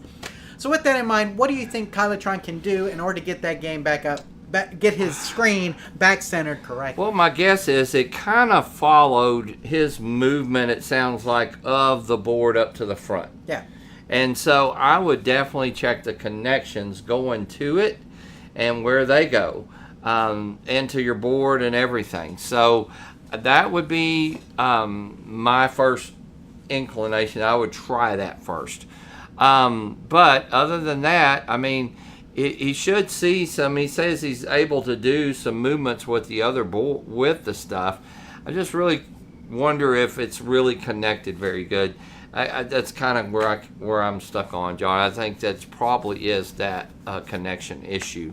Sounds good, Tim. And because it was working, right? And we've seen. Moved it. I was about to say we've seen this problem a lot when the adjustment board is unplugged. We've seen this weird kind of shifting in things whenever you unplug the remote adjustment board or breakout board from the chassis. We've seen it do some weird things, and then you'll plug it back in, and it'll be fine. Yeah, just make sure you turn the game off, let it power down, then unplug it, plug it back in, reconnect it, make sure the wires aren't too stretched and that they're in good shape. You can check your wiring. You could even do a continuity check. if you need be. But boy, then plug it back in, turn it back on, see what happens after that. Sounds good, Tim. So let's go ahead and I'm going to put this up here. So first off, you should see some change when you're turning adjustments on the breakout adjustment board. We talked about that earlier, Tim. Yes. You should see some change. If not, then it could mean that you have a connection issue between your monitor chassis and the adjustment board, or that the potentiometers on the adjustment board are not working properly. Turn your game off and check these items to see if it helps the problem. If the breakout adjustment board is hooked up and the pots are working properly, then it's possible that you have an issue with the monitor chassis, and it just happened when you were doing stuff. Yeah. Okay. Strange. It's stranger stuff has happened. Not as likely. Right, exactly. And so in this case, send us the make and model of your chassis. We can try to help you troubleshoot it further. Tim, I have a picture here of one that is right adjusted, kind of like what he's talking about. This is not his. But in this particular case, Tim, it was that the frequency was a little bit different on the monitor than it was. And so it could be that there was some sort of frequency change as well on the monitor or on the board that caused this. And those Arcade Legends boards, Tim, I think are PC based to a certain extent. And so it could be that there may even be something he needs to switch in order to help that out, or something may have gotten switched accidentally, who knows. But make and model of your monitor chassis, Tim, and we can help you out further there. But yes, let's disconnect, reconnect the adjustment board. And Tim, when I say that, not just from the adjustment board end, but also from the chassis end, right? So that's important. And then check the potentiometers, make sure that those are all working properly. Tim, anything else for Cylotron before we move on? No, I don't think so. Sounds good. So Cylotron hopefully answers your question. Good luck getting that monitor back adjusted to the center as it should be. And Timmy actually did respond back, but he didn't really give us any more information than what he gave us the last time. So if you would, next time you write back, make a monitor of the monitor chassis. If you don't know what it is, send us a picture and let us try to help you find it. So Paul says he used his arcade experience to fix his oven. Oh. There you go. You know, it's funny that you said that. And we'll go into a quick story. So I get home yesterday, and when we bought our house, it had an alarm system that we don't use. Okay. We never subscribed to it. We got security cameras in Ring, and we like those. Sure. Okay. But it technically still works. Like if you were to break a window, it would go off. We just don't pay. It doesn't send out a signal to the police. Exactly. So you don't have it actively monitored. Right. So it went into some berserko mode yesterday, and when I got home, I mean, it's beeping, giving error codes. I don't know what the password is to get into it or nothing. So I called them up, and the lady said, well, I've got to have your passcode. I'm like, we've owned the house for 3 years now. I've never had a passcode. I don't use your service. I just need to know how to silence it. And she goes, well, we can send a technician, but they're going to charge, blah, blah. Never mind. The one thing I can do, I can silence it. So I opened it up, and I thought maybe there would be, like the speaker, I could unplug it, or nothing. Everything is soldered right into the board. So there had a little schematic on there. I said, well, there's a ground wire. I went about 6 inches away from the board in case I ever need to reconnect it, and I clicked the ground. And it went blank and shut up. And my wife thought I was a hero. So that was I tore up something with my arcade experience. But you know what? It's amazing to me how much stuff I fixed. I fixed washers, dryers, ovens. I have fixed my own oven before. Working on games kind of gives you that, I guess it gives you that knowledge of basic stuff. And if you have a knowledge of basic stuff, it also can transfer to working on games. A lot of this stuff's not rocket science. Otherwise, we wouldn't be doing it or something, you know. So if we can fix most stuff, you can too. And what we like to say that though, it will give you a little bit of confidence to do some other repairs and stuff. So I think that's cool. You fixed your oven. Man, think about what it would cost probably I fixed a trash compactor not long ago. Then, you know, also it allows me to know what my limits are and when to stop. I'm like, whoa, you know, I don't know what's going on here. Also helps me to do a little bit of troubleshooting. So when I made a call, we had a new washer that was giving me some issues. And I'm like, I know what's wrong with it, but it's under warranty. So I told the guy, I said, bring this part with you. And the guy was like, yeah, okay, whatever. He comes to my house and he said, Tim, I'm sorry. I didn't bring that part because people tell me stuff like that all the time, but yeah, that's that part. He says, I'll be back with the part, but I'm only going to charge you for one trip because he said, you were right, it was that part. So, you know, probably could have fixed it myself, but it's under warranty.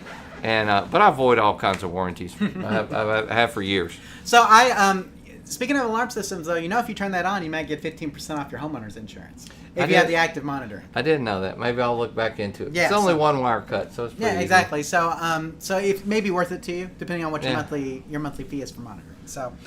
But anyway, so you're exactly right. I fixed my oven before, Tim. I put a whole new element in there. Yep. I mean, I've done that before. We've done some other repairs too here and there, so you just never know what you can do with, just a little bit. And now with YouTube and videos out there, there's videos on all sorts of stuff. I love to watch other people's videos all the time. In fact, I was looking at a video on how to shut that thing up, but I didn't have the passcode to get in there and clear it. Right. So, she was right. And I'll fix it. Yeah, I was about to say you can get it from the previous homeowner a lot of times, but since it's been 3 years since you've done that, that's a different thing. Like getting in touch with them sometimes is difficult after that much time. So. Right. Here you go. Jumping Journal says, which is easier to fix, a garbage disposal or a pole position board, Tim? Ooh, that's a good question. Probably the garbage disposal. Yeah, probably much easier. A little more physically harder. But not as much that can go wrong. Yeah. So there we go.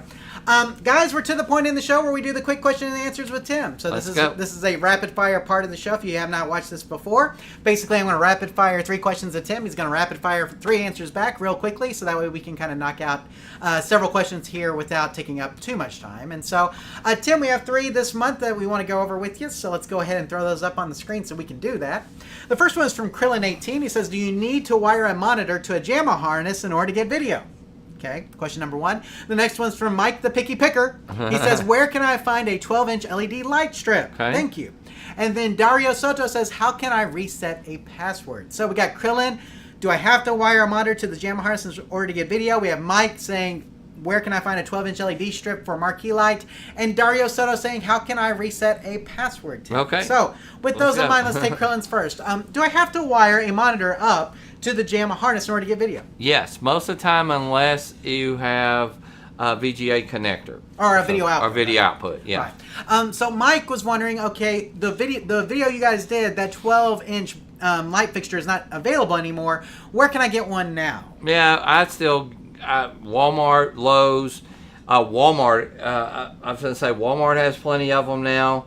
But still, Amazon, just search it. It's easy to find one. And pretty much the instructions are going to be the same no matter what, right? Yeah, pretty much. There we go. And then Dario Soto, he's got a password lock on his arcade game. We assume this is PC-based. He says it's Windows-based. Tim actually told us that later. So what does he need to do in order to unlock that? I'm going to direct that one at you. Oh, okay.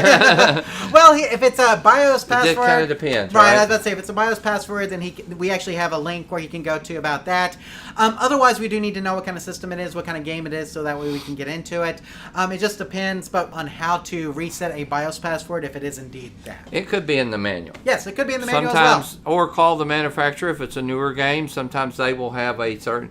Oh, it's 1, 2, 3, 4. Now, I would always try like 1, 2, 3, 4... or something 0000, something real, the word password. Right. They normally don't make them super hard. There you go. But who knows? Okay, so here we go, Tim. I'm going to go ahead and throw this up here then. So these are the ones that we have, and it looks like we may be having some streaming issues, so hopefully everything's buffering okay. Sorry about that, guys. So Krillin, yes, most of the time you will need to hook up video to the JAMMA harness, but it depends. If your game board has a VGA or video output, then you may be able to hook up your monitor to that instead, right, Tim?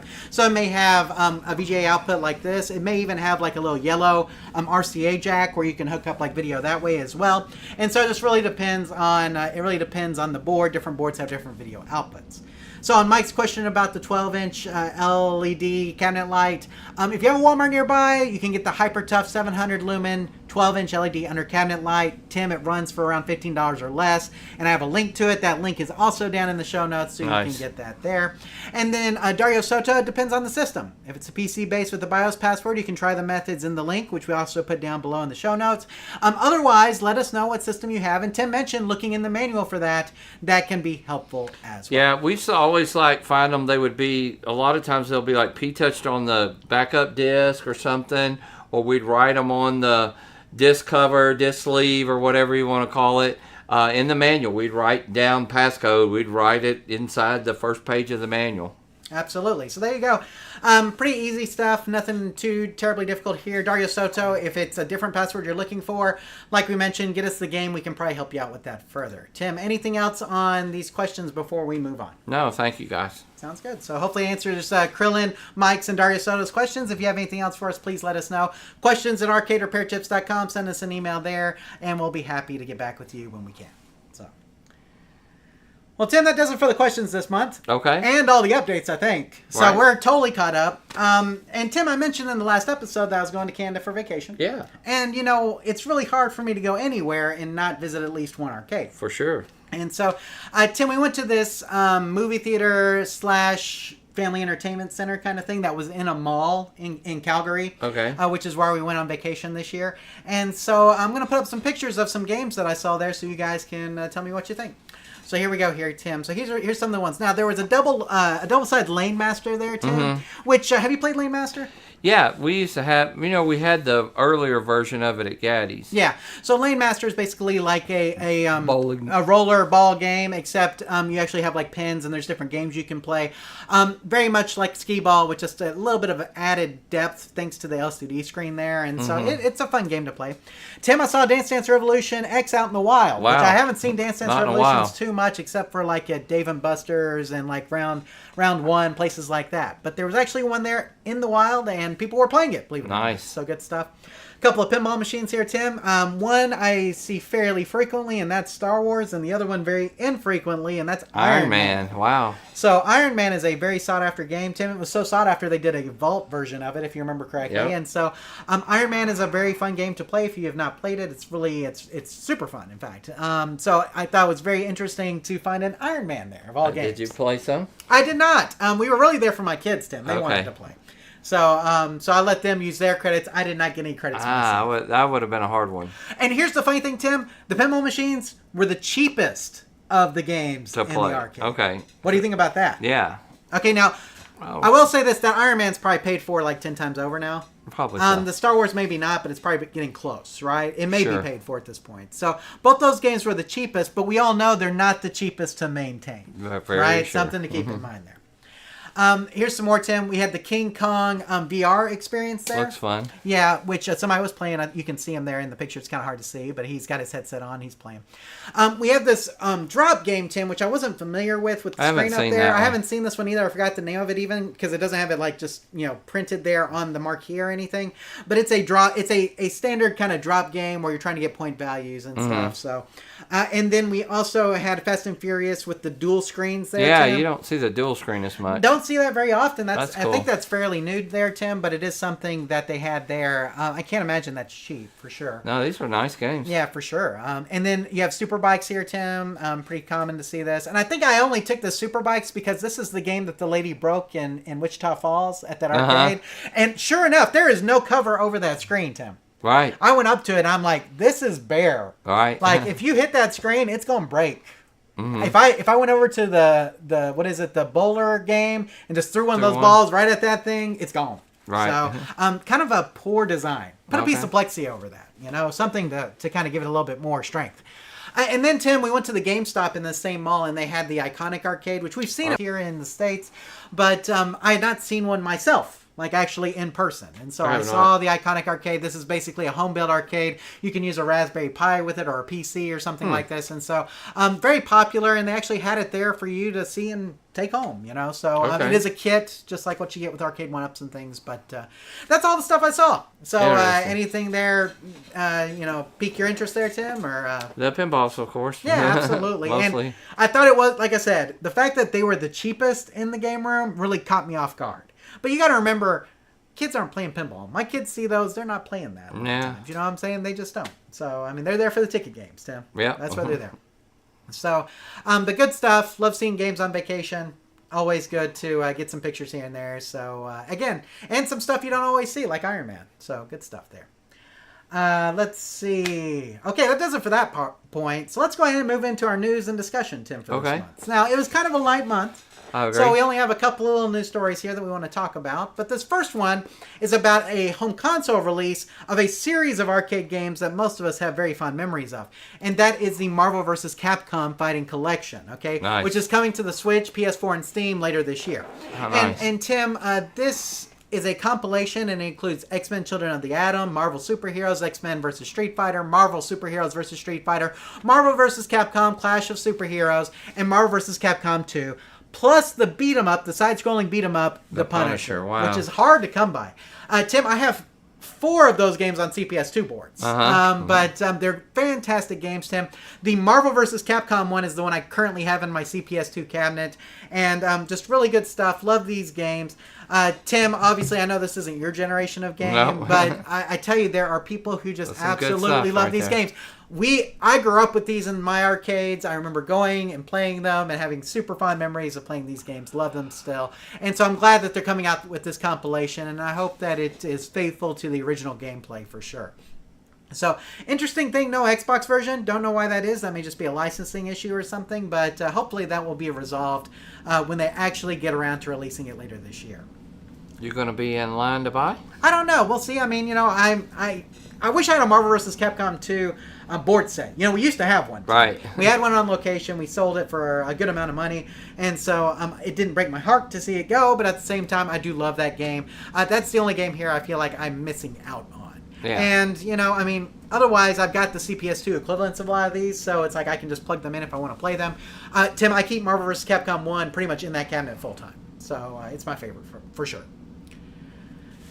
Moving on here, Tim, the next story we have is about Chili's Bar and Grill, Tim. Chili's is actually started in Texas. A lot of people may not know that if you have one where you're at. But Chili's arcade-inspired video game slams rising fast food prices. So Chili's Grill and Bar is dipping into the nostalgia well with an online video game inspired by the 80s arcade title Burger Time, Tim. I see Players that. step into the shoes of Joe Chilihead as the pepper-shaped character tries to assemble the components of the Chili's Big Smasher burgers while fending off mascots from fictional, overpriced competitors. Now, Tim, what they're trying to advertise here How fun. is that their burger, which is $11.99, is pretty close to the same price as many fast food burgers that are not as good a quality, right? And Like you know that's what what? they're going to. And I would agree. I told somebody, I won't mention the place, but I was like, I don't know that I'll eat there again. I can't pay. If I'm going to pay $15, $16, $17 for a burger and fries, I want to sit down. Yeah, And I want somebody to bring it to me. yeah, And this is what they're capitalizing on, and they're right. yeah.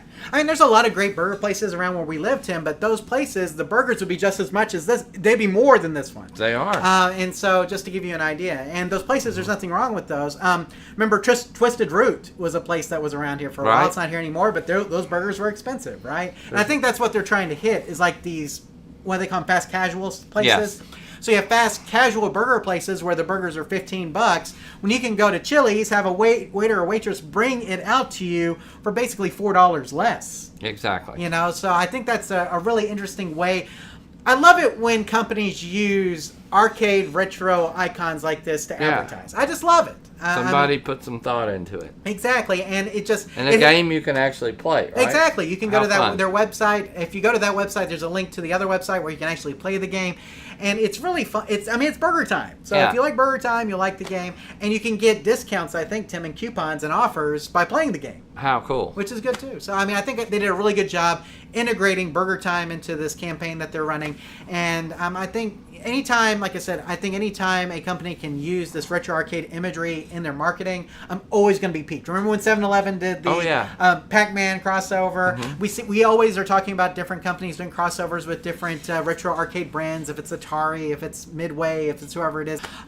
So it's always good to see this because it just gives us some nostalgia. It kind of brings back some good feels, especially like 7-Eleven and Pac-Man. That was perfect because I mean, how many of us played Pac-Man at 7-Eleven? A lot of them. Exactly. Yeah. So, I mean, and in this case, it's like Burger Time for selling burgers. Makes perfect sense. Yeah. So, good marketing. Well done. Bravo, Chili's, and I hope that you guys get a lot of business from it. moving on to our next story here, Tim. And this one I guess it was kind of funny, but I was just like, let's go ahead and throw it out there, I guess. So Dad wins almost 30,000 tickets at Butlin's after 3 days on one arcade game, Tim. So this was a place, I think, in the UK, Tim. Okay. A dedicated dad of 2 spent 3 days locked in on a Candy Fall arcade game so that he could win prizes for his young boys. After a mammoth 72 hours locked in on one game trying to win tickets for his kids, he got his hands on almost 30,000 tickets that got him a bunch of cuddly toys. Or as somebody said in the comments on Facebook, Tim, one eraser. Yeah. So, what a magnifying glass. Right, exactly. Some tattoos. Exactly. 30K tickets or one eraser, however you want to say it. So, but Tim, look how many tickets he has. You can see the bag there. He had them spread out on his bed, Tim, and it took up almost the entire bed. Tim, we've gotten away from physical tickets here in the States for most places. But there's just something about seeing the physical tickets that he's holding there that make it seem like so much more. I'm just thinking he had to feed those in a ticket muncher. Or did I they weigh know. them? Yeah, exactly. I don't know. That's a good question. But, Tim, nowadays you just have a card that will just say 30K on it. Right. But, just a ton of tickets here. And to see him have them, like, on that pillowcase there, it's a nice visual. And we don't get that visual much anymore, Tim, and I'm sad about it. Remember when you go to Dave & Buster's and they give you buckets? I have some of the buckets up there. See? Do you remember when we had the arcade one up at Gaddy's? Yeah. It was like 45,000 tickets or Yes, I something. remember Somebody won it. 45,000? Yeah, they saved up for a month or something. They won it. Dang, that's a lot of tickets. Yep. So, if you can find a game that you're good at, Candy Fall, Tim, is kind of like, it's one of those drop ball games where there's rotating baskets and you hit the button to drop the balls into the baskets. That's Candy Fall. And so they have a lot of those here. There's a couple different variations on it, but obviously 30,000 tickets over 3 days is nothing to sneeze at. That's 10,000 tickets a day. Yeah, I was about to say. So that's pretty good, I think. But the trick is, how much did he cost to get to that point? That's exactly correct. How much money did you spend? That's what we really need to know. So if anybody knows that, let us know so we can. I want to do a math. Keep talking. Okay. So at Chucky, we used to charge, or at Gaddy's, you could pay the difference. Right. A penny a ticket. A penny a ticket. I remember. So that. what is $300, right? $300. $300 if it's a penny a ticket. Yeah, I guess so. You Yeah. did the math fast. Hey, I'm just moving that decimal point, Tim. There you go. So, but yeah, so $300. So that's $100 a day. Right. So that he earned. How much Right. did he spend? Right. That would be the question. Yes. Who came out ahead is what you're wondering. Yeah, that's what I want to know. Yeah. I think they either broke even or probably the house.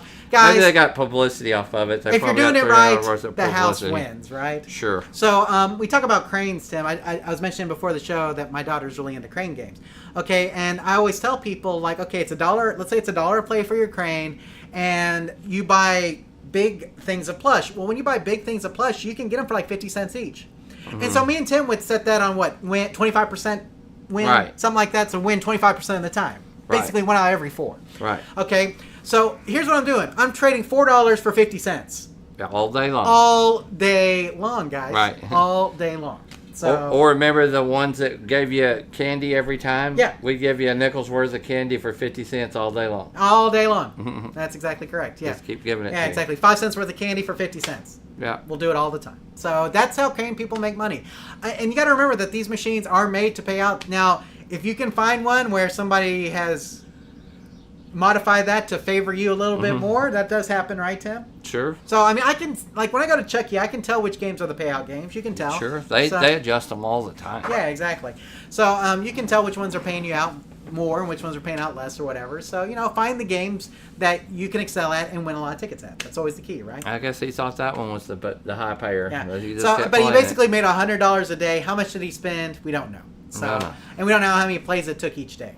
But yeah, that'd be the question. I mean, so If hey, you did but that on one play, you're off. the one thing I always tell my kids though, it's like, okay, they're like, oh, we spent an hour and we're only going to go home with an eraser or something. Right. I'm like, but you got to play. Spend an hour. You Yeah. got to play. I mean, that's the thing. That's part of the experience, right? You may be only going home with, I forgot what they got last time. What did my daughter get last time? Whatever. She got like a little like rubber duck turtle kind of thing.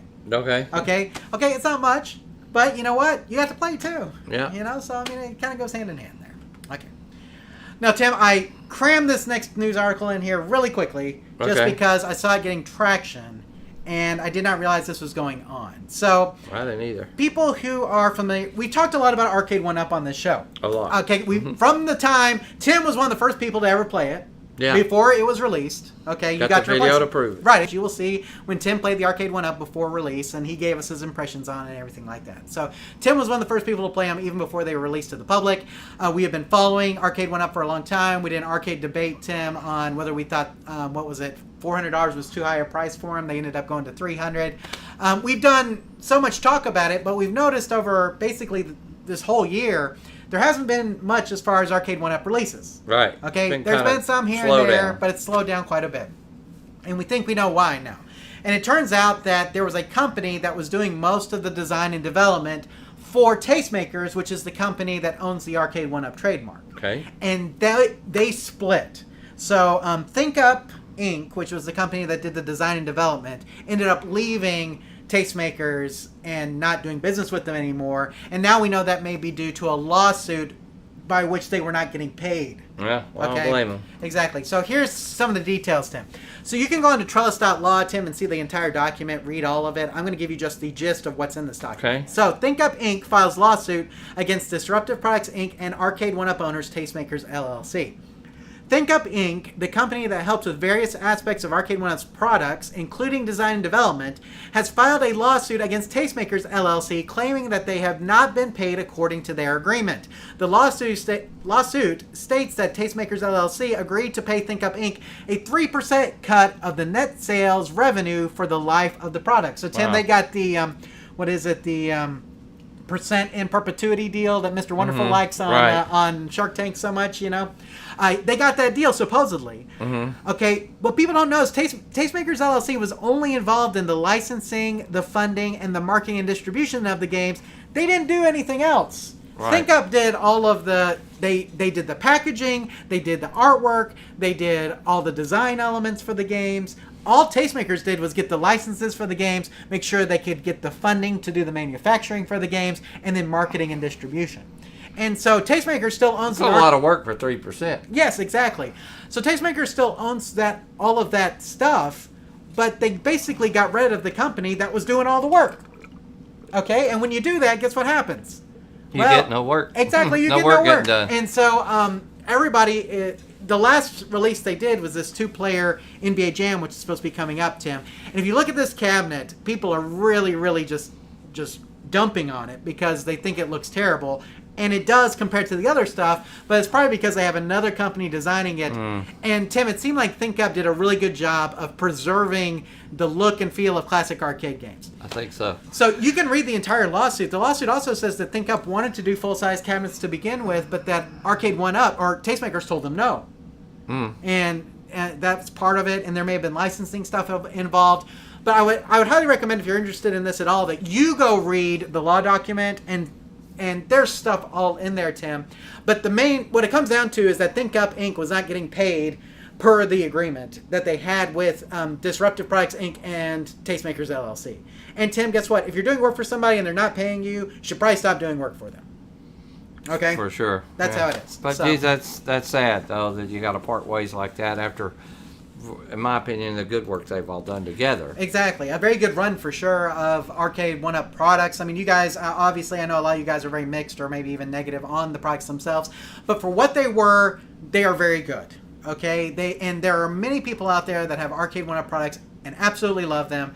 And I think those people are fine. There's nothing wrong with them. And so you may think they're not original. You may be a purist about that. That's fine.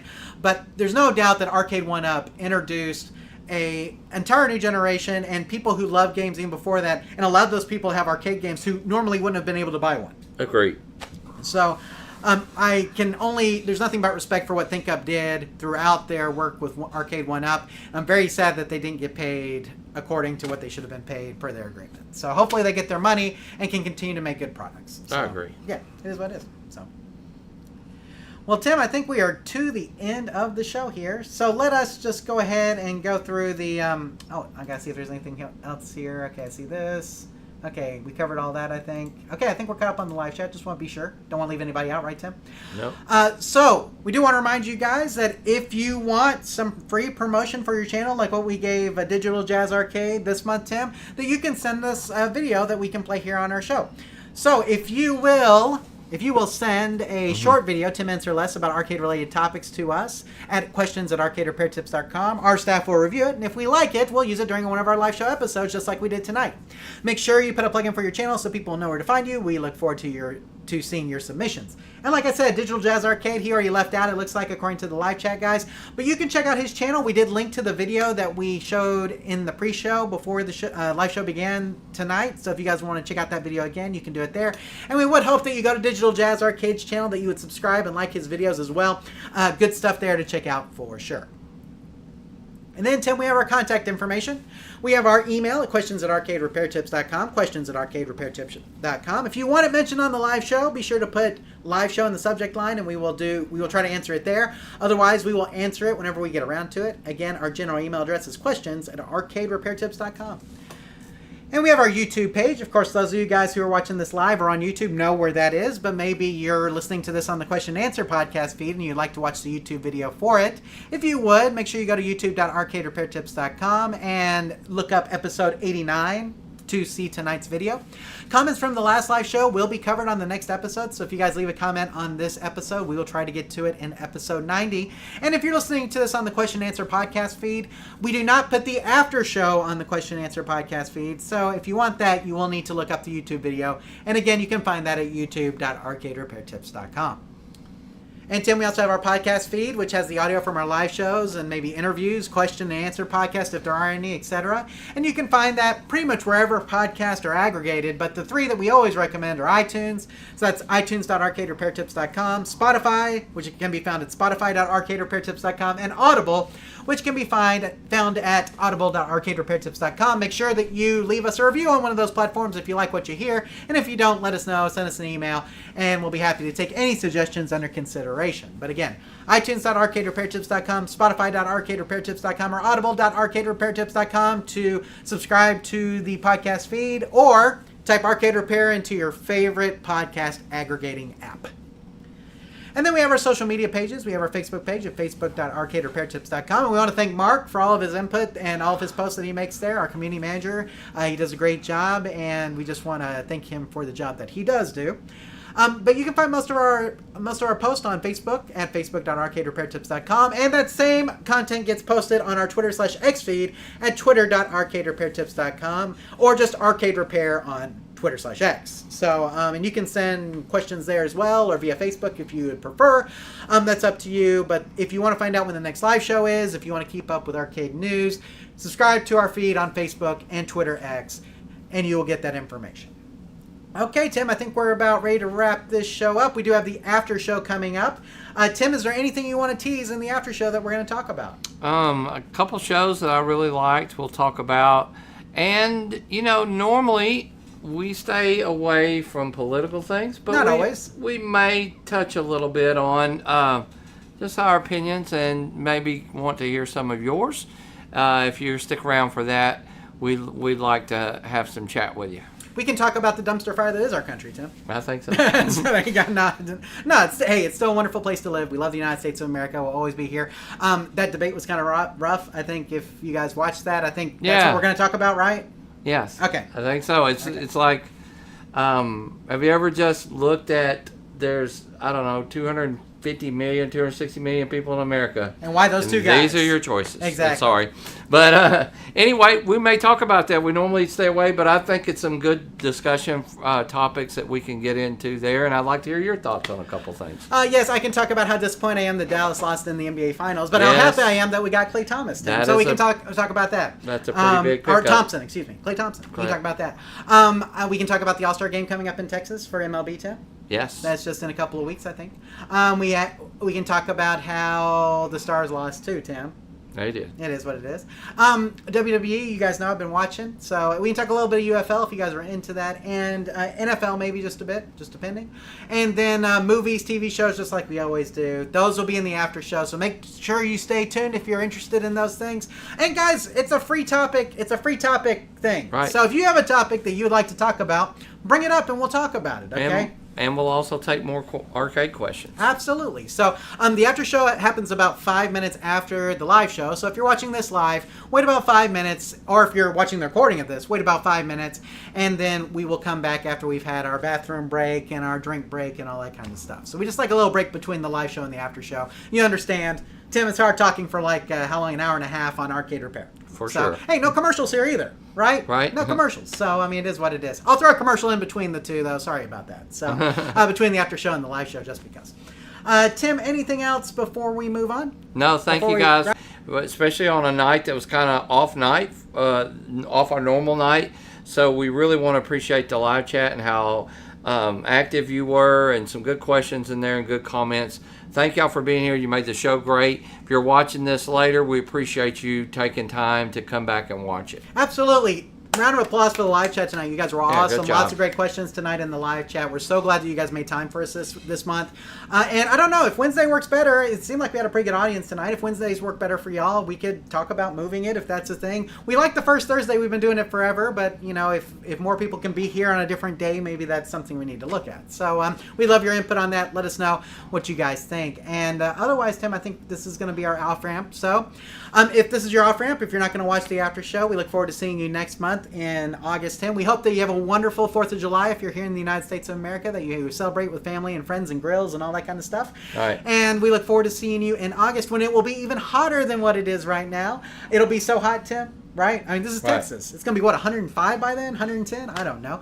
But we'll be sweating it out, but we'll still be answering your questions at that point too. Right, Tim? For sure. So anyway, guys, goodbye. We'll see you. And we hope that you stay tuned for the after show. But if this is your off-ramp, again, thanks for being here. And remember, here at Arcade Repair Tips, when you fix the game, You eventually play the game. take care, everybody. We'll see you in the after show, or we'll see you next month for our next live show. Bye, everybody.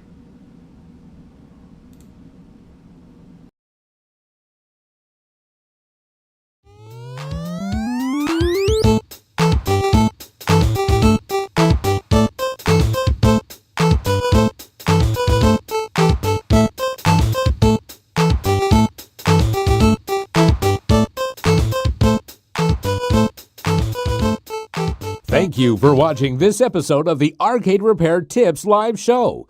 All of our past episodes are available on our website at arcaderepairtips.com or on our YouTube page. This show is intended for entertainment and educational purposes only. Please consult a professional before attempting to repair any coin-operated machines yourself. The preceding program is a Varcade Entertainment production.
And we're back with the after show.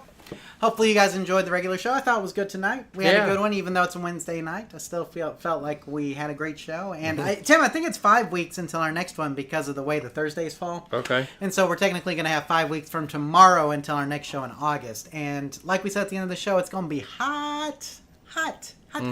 August is our hottest month around here. My electric bill will not be favorable. That's for sure. So I will say this. August the 1st? What? I think it is the first. First, yeah. Or the second. Let me see. I think it's the first. It will be the first.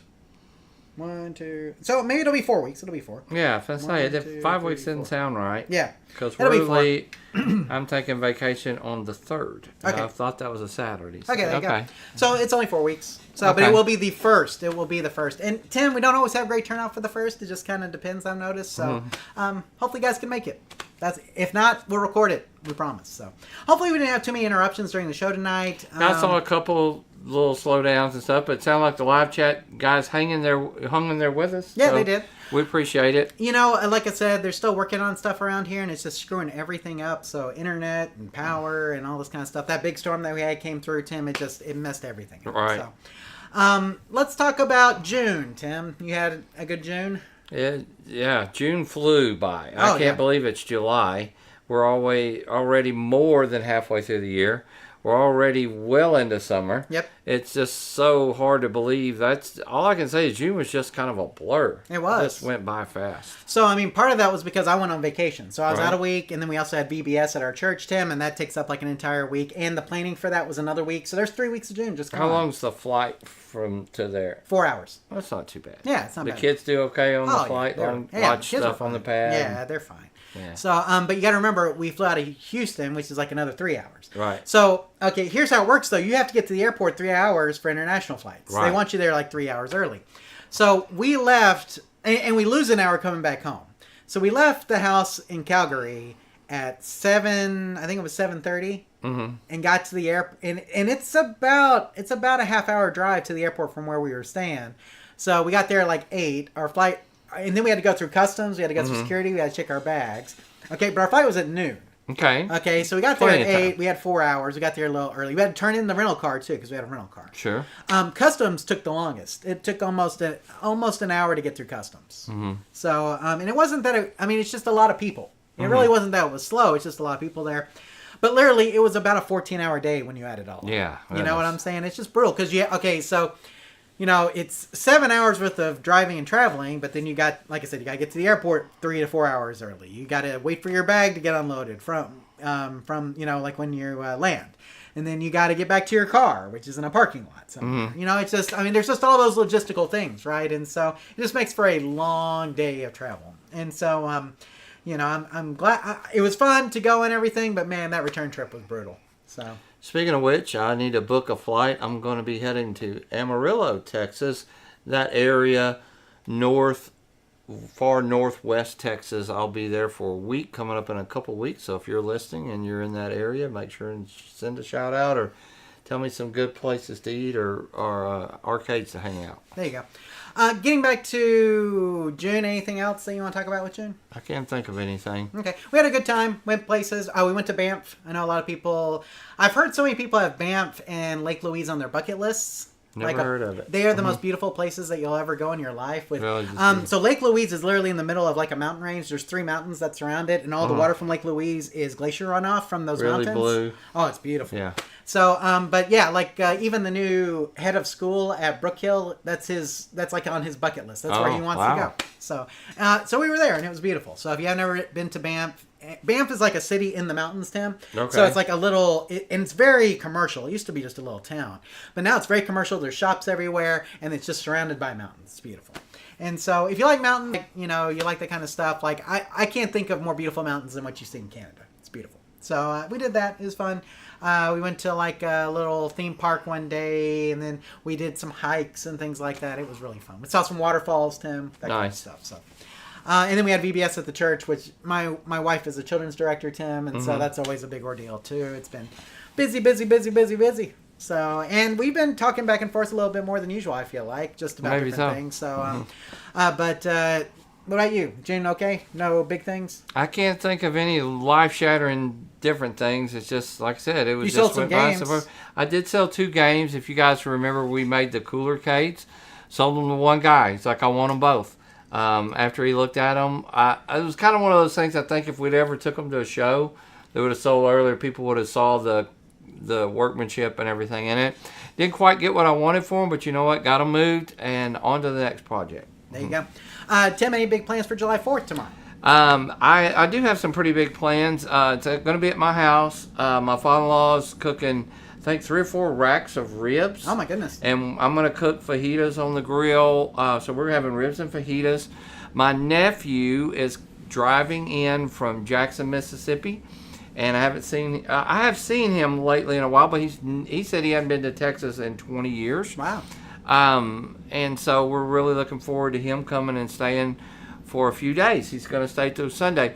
So he is really big into dinosaurs and stuff. So we're thinking about maybe going to Glen Rose, Texas. Have you ever taken the kids there? So I'm not taking the kids. I went there when I was a kid. That was the Okay. last time I went.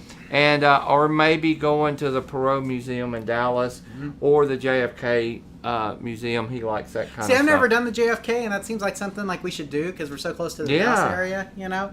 Now, Glen Rose, Tim, I believe, is one of the only places in the world where there are human footprints beside dinosaur footprints. Yes, that's one of their claims. Exactly. to Like, there's kind of actually fame. human footprints beside dinosaur footprints. People sometimes don't think that they walk the earth at the same time. Yeah, But so that it's wouldn't be the case if been a there weren't debate. 2 sets of footprints. So I don't know. It's very interesting, though. Mm-hmm. I remember going there and seeing it, and it is there. You will see it. So it is cool.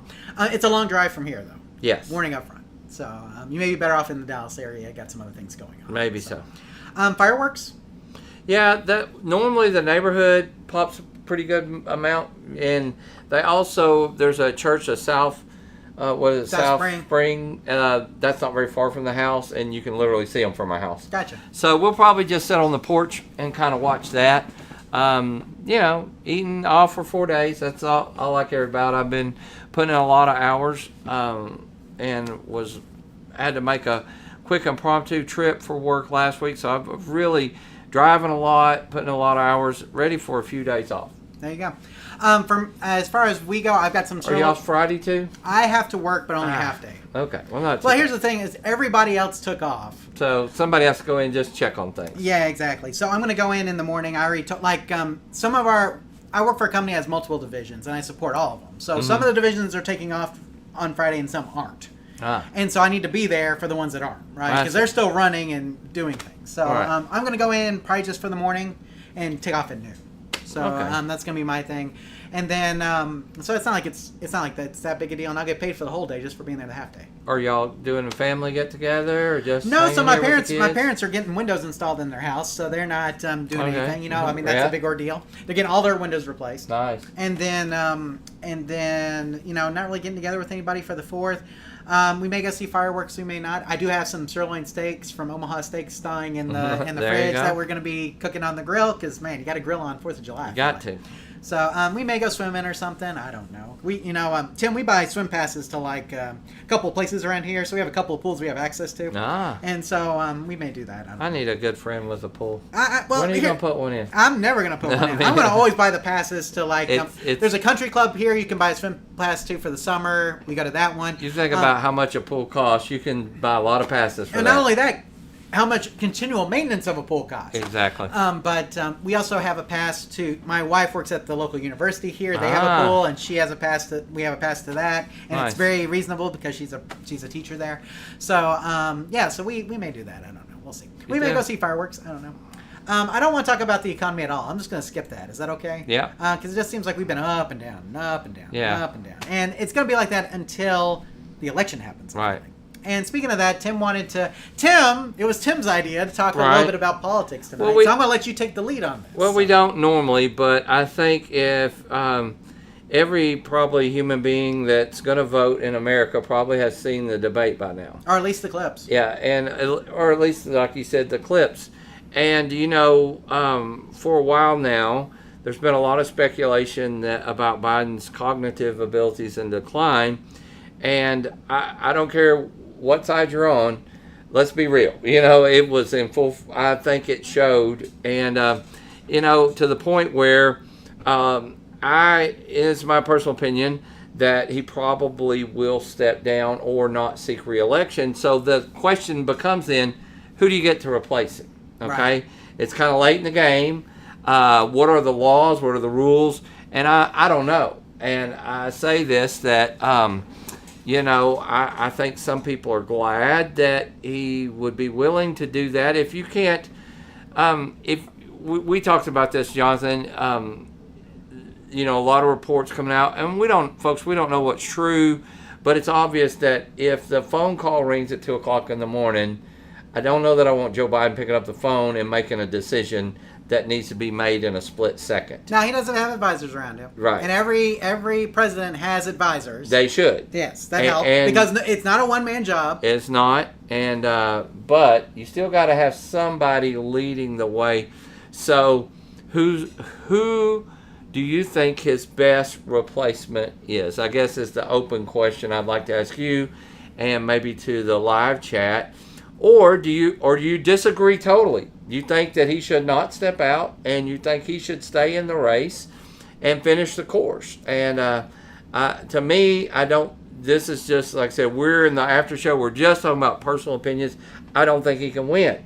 So if you want to win and you want to beat Trump, who do you choose that has the best choice, or who's your person? Who would you pick, John? Well, I mean, we were talking before that they may not have much of a choice. They may not. have to go with Kamala Harris because she's the vice president, right? And I don't. And again, you probably have a better understanding of this than I do about how campaign and election money can be distributed, right? And that's something I'm not real familiar with. Because when you give the money to Joe Biden, it's like if he bucks out, that money cannot legally go to somebody else because you donated to his fund.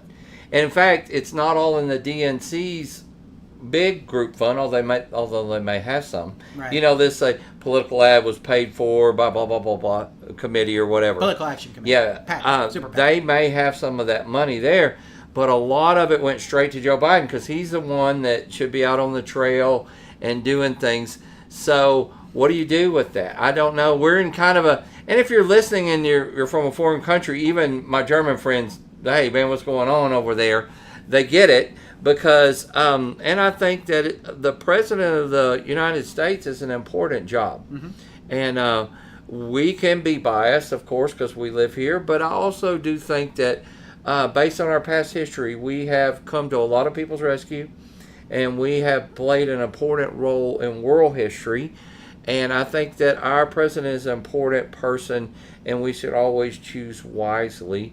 So, that being said, it's kind of sad that this is the best two choices that we have. And some people will argue that there's lots more choices, but who are they? And if they're not even on the ballot, it's our system of the way it is. We have to deal within the rules of the system.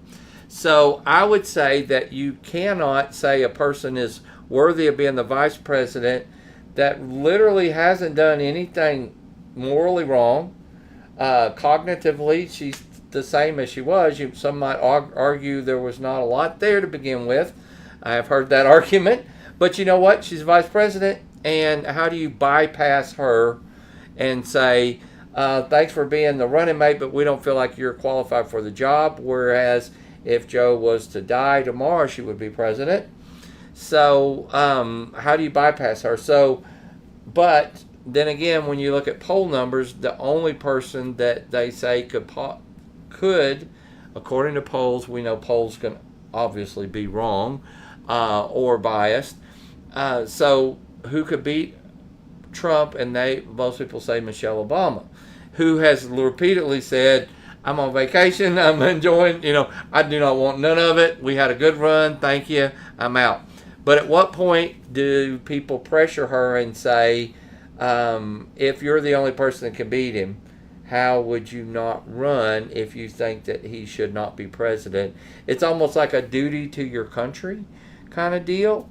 So, I'm wondering, could an arm be twisted? And then you got people, I think, like Gavin Newsom that really want to do it, but are they ready to take on and be one of the leaders of the free world, as we like to say? And who's going to stand up? Who's going to be the person that maybe stands up to Putin or somebody like that? I'm just going to say this. If all you guys would have been listening to me and vote for Dean Phillips whenever the primaries were going on, we wouldn't be in this mess right now. Right. I'll just say that. If you guys don't know who Dean Phillips is, look him up. Right. So, yeah, I mean, at this point, I don't know if you can sub in anybody. I think it pretty much has to be, Kamala. And I don't know if... I think if you take her out, then she's vice president. I mean, that's who you would have run. And then, like I said, you get that we hear just because people are saying that she doesn't poll well. Well, who knows? Yeah. I mean, she's never been in that position. Yeah, she's never been in that position, and she may be a good start for her. So I think it's interesting, though, that our system has worked really good for a lot of years, but we've had some big Supreme Court decisions. There's a lot of things. The whole world just seems a little bit in some disarray. We got wars and stuff going on, and I would just like to see some more coming together. No matter what, I will say this, that I've never really been a big Joe Biden fan, and that doesn't. You got to understand the guy's been in politics 50 years. Mm-hmm. I'm not talking about just because of lately. Right. It goes way back with to how I personally feel about him, but I do not wish ill on him. And to watch him on stage is almost sad and hurts my heart. Mm-hmm. It's like I wish that it's kind of like Jimmy Carter. When they show a video of him, he's almost like 100 years old. I don't want to see it. Right. I want to remember him kind of how he was. Right. And now I'm starting to see Joe Biden. I want to remember, even though I've never really liked him, I want to remember him how he was. He was real fiery and all this, and now...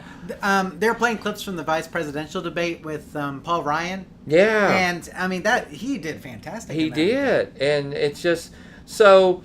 And then, guys, if you watched a video of me 10 years ago, I'm be the first person to tell you, I have those... Actually, people have watched a video of you from 10 years ago. And they would agree that I'm starting to have a senior moment every once in a while. It's like sometimes my brain just takes a little bit longer, and it's frustrating. It's very frustrating. Getting old sucks. Yeah, age only goes in one direction, Tim. Yeah, it does. And yeah, I'm the same way. It's like as you get older, you get to where you're not as sharp. You're not as quick as you used to be. You lose a little bit of your edge. There's no doubt.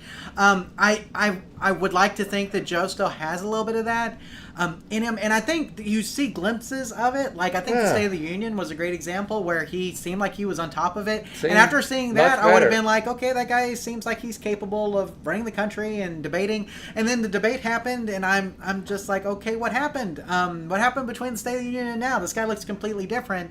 But as people, if you've dealt with people who have been in this position where they're aging and they're having issues, I think that you've got good days and bad days, right? Sure. And so it could just be that the debate was a really bad day for him, and that the State of the Union was a good day for him.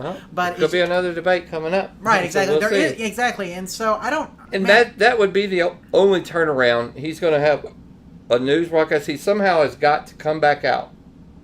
Hey, look, I had a bad night. I've seen plenty of politicians say, "I've had a bad night." Whatever, this is tough job to be in. So anyway, thoughts and prayers are with President Biden and with our whole system and our country in general. And like I said, we're in the after show. We talk about stuff, but it's almost so weighing on my heart that, there has to be a solution and a come together no matter what it is.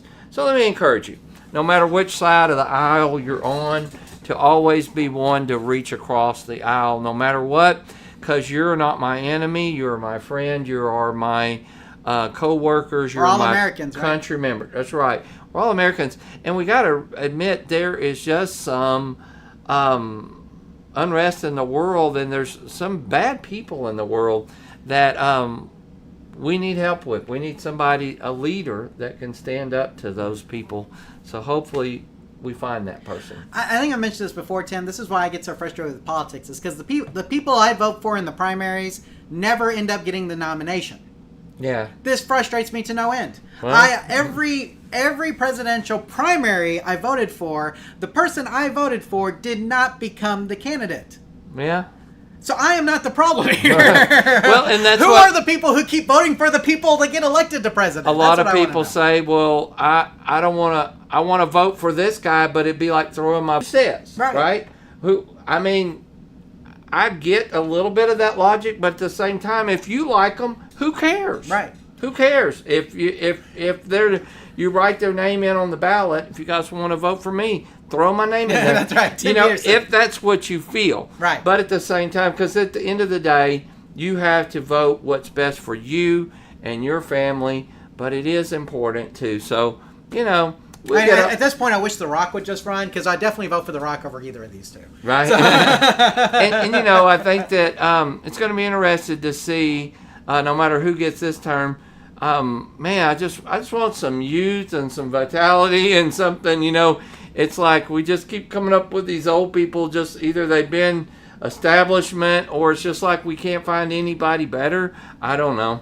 But anyway, we can get off of politics. Just Dean Phillips? Did I say Dean Phillips? You did say that. And so, you know, a lot of people did like him. And some people like what John says, you know. RFK Jr. Yeah, RFK Jr. says. So, you know, it's like some people like him.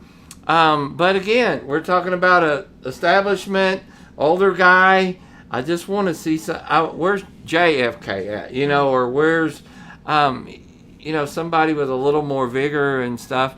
We'll see. Yeah. We'll see. I don't know what's going to happen. And I mean, with the Biden stuff, I think the very first thing that has to happen, if he's not going to run, is he has to step down. Okay? So nothing can happen. I think if he is determined to stay in the race, he will stay in the race. I don't think anybody can take him out. No. Only he can remove himself. And then once he removes himself, that's when the wheels start turning, okay? And so until that happens, so what if he removes himself? He says, I'm stepping out of the race, and I recommend that you put X in my position. I think they have to. Gavin Newsom, for instance. Yeah, maybe so. Okay, so... how do you turn against kind of his wishes? Or what if he says, I'm throwing all my funding behind? Well, I mean, I don't know. That's possible. Yeah, exactly. Yeah, like I said, it's going to be an interesting time. And I don't know if he'll step down. I'm sure a lot of water coolers. And if we said anything that offended anybody, trust us, that's not our goal. Our goal is always been we stay out of some discussions. Even some arcade groups can really get bent, and you know, it's like I don't get on message and chat boards and all that stuff. I don't even look at all the comments on YouTube about us, because you know what? It doesn't really matter. At the end of the day, I like who I am. I like my life. I love my family. And they're the people that matter, and my best friends that matter the most to me. So, but, you know, we're from Texas. You know, we have a long-standing tradition of people. We also like to fight for the little guy and for what's right, you know. Mm-hmm. But... Well, I don't know what's going to happen, Tim, and I think that... But it's frustrating, because like you said, seeing both these guys up there, you're just thinking to yourself, is this really the best This is we it. got? I mean, come on. They're talking about golf and stuff and arguing, and I'm like... I am literally here's the thing, too. I mean, I feel like, no offense, if you buy in all the way on one side or the other, but I kind of feel like you're a sucker, because either one of these guys would throw you under a bus, okay? So, it's like, I don't trust politicians as far as I can throw them. No. I don't. It doesn't matter who the politician is, okay? And so when I go to vote, it's always the lesser of two evils. Every single time. Now in the primaries, it's different. In the primaries, I feel like I voted for people that I felt like maybe I could trust a little bit more. Maybe. But in the regular presidential elections, typically I'm holding my nose and I'm pulling this trigger or pulling this lever for this person. It's not that I like them all that much. It's just that they're closer to what I believe than the other guy is. Right. And that's really what it comes down to. And the lesser of two evils is still evil. Exactly. So what do you do? Right. You know? Yeah. Anyway, we like you guys, and we just we like to keep peace and unity as much as possible. But at the same time, you know, we do live in reality, and so we see what we see. You know, we've also been told everything's fine. Whole world's over. It's okay. Right. There's no inflation. There's none of this. Everybody's good. Everybody's good. And when I go to the grocery store, folks, it's not good. Yeah. You know, so we have to make some changes. So what we do is we quit watching politics and we watch TV shows and escape. Exactly. What or have you been? sports. I was about to Or say. sports. What have you been watching, John? That's Okay, we're been gonna more go from one interesting. sad topic to another, Tim, Yeah. because I watched the NBA Finals. Oh, it was hard to watch. It was terrible. But good news, Tim. We've made some adjustments. Yeah, That hopefully will make our team better. And to be honest, I think I didn't look for us to win. I wouldn't have put money down on us. I thought we'd pay a little better than we did based on the last few weeks. But at the same time, I was just kind of, it's kind of like when the Rangers went to the World Series for the first time.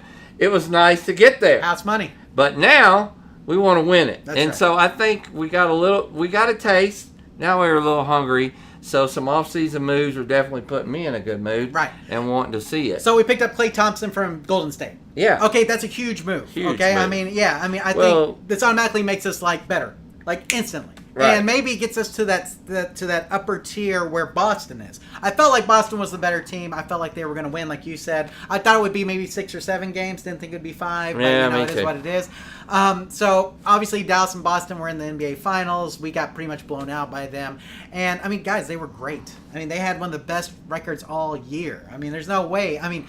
We needed more star power, and now we have that with the signing of Klay Thompson. I feel like now we can compete a little bit better with the Boston Celtics of the world, and so I think this is a brilliant move. It cost a lot. I think it's worth it. So I'm looking for Dallas to be competitive next year for sure, and hopefully make it back to the finals.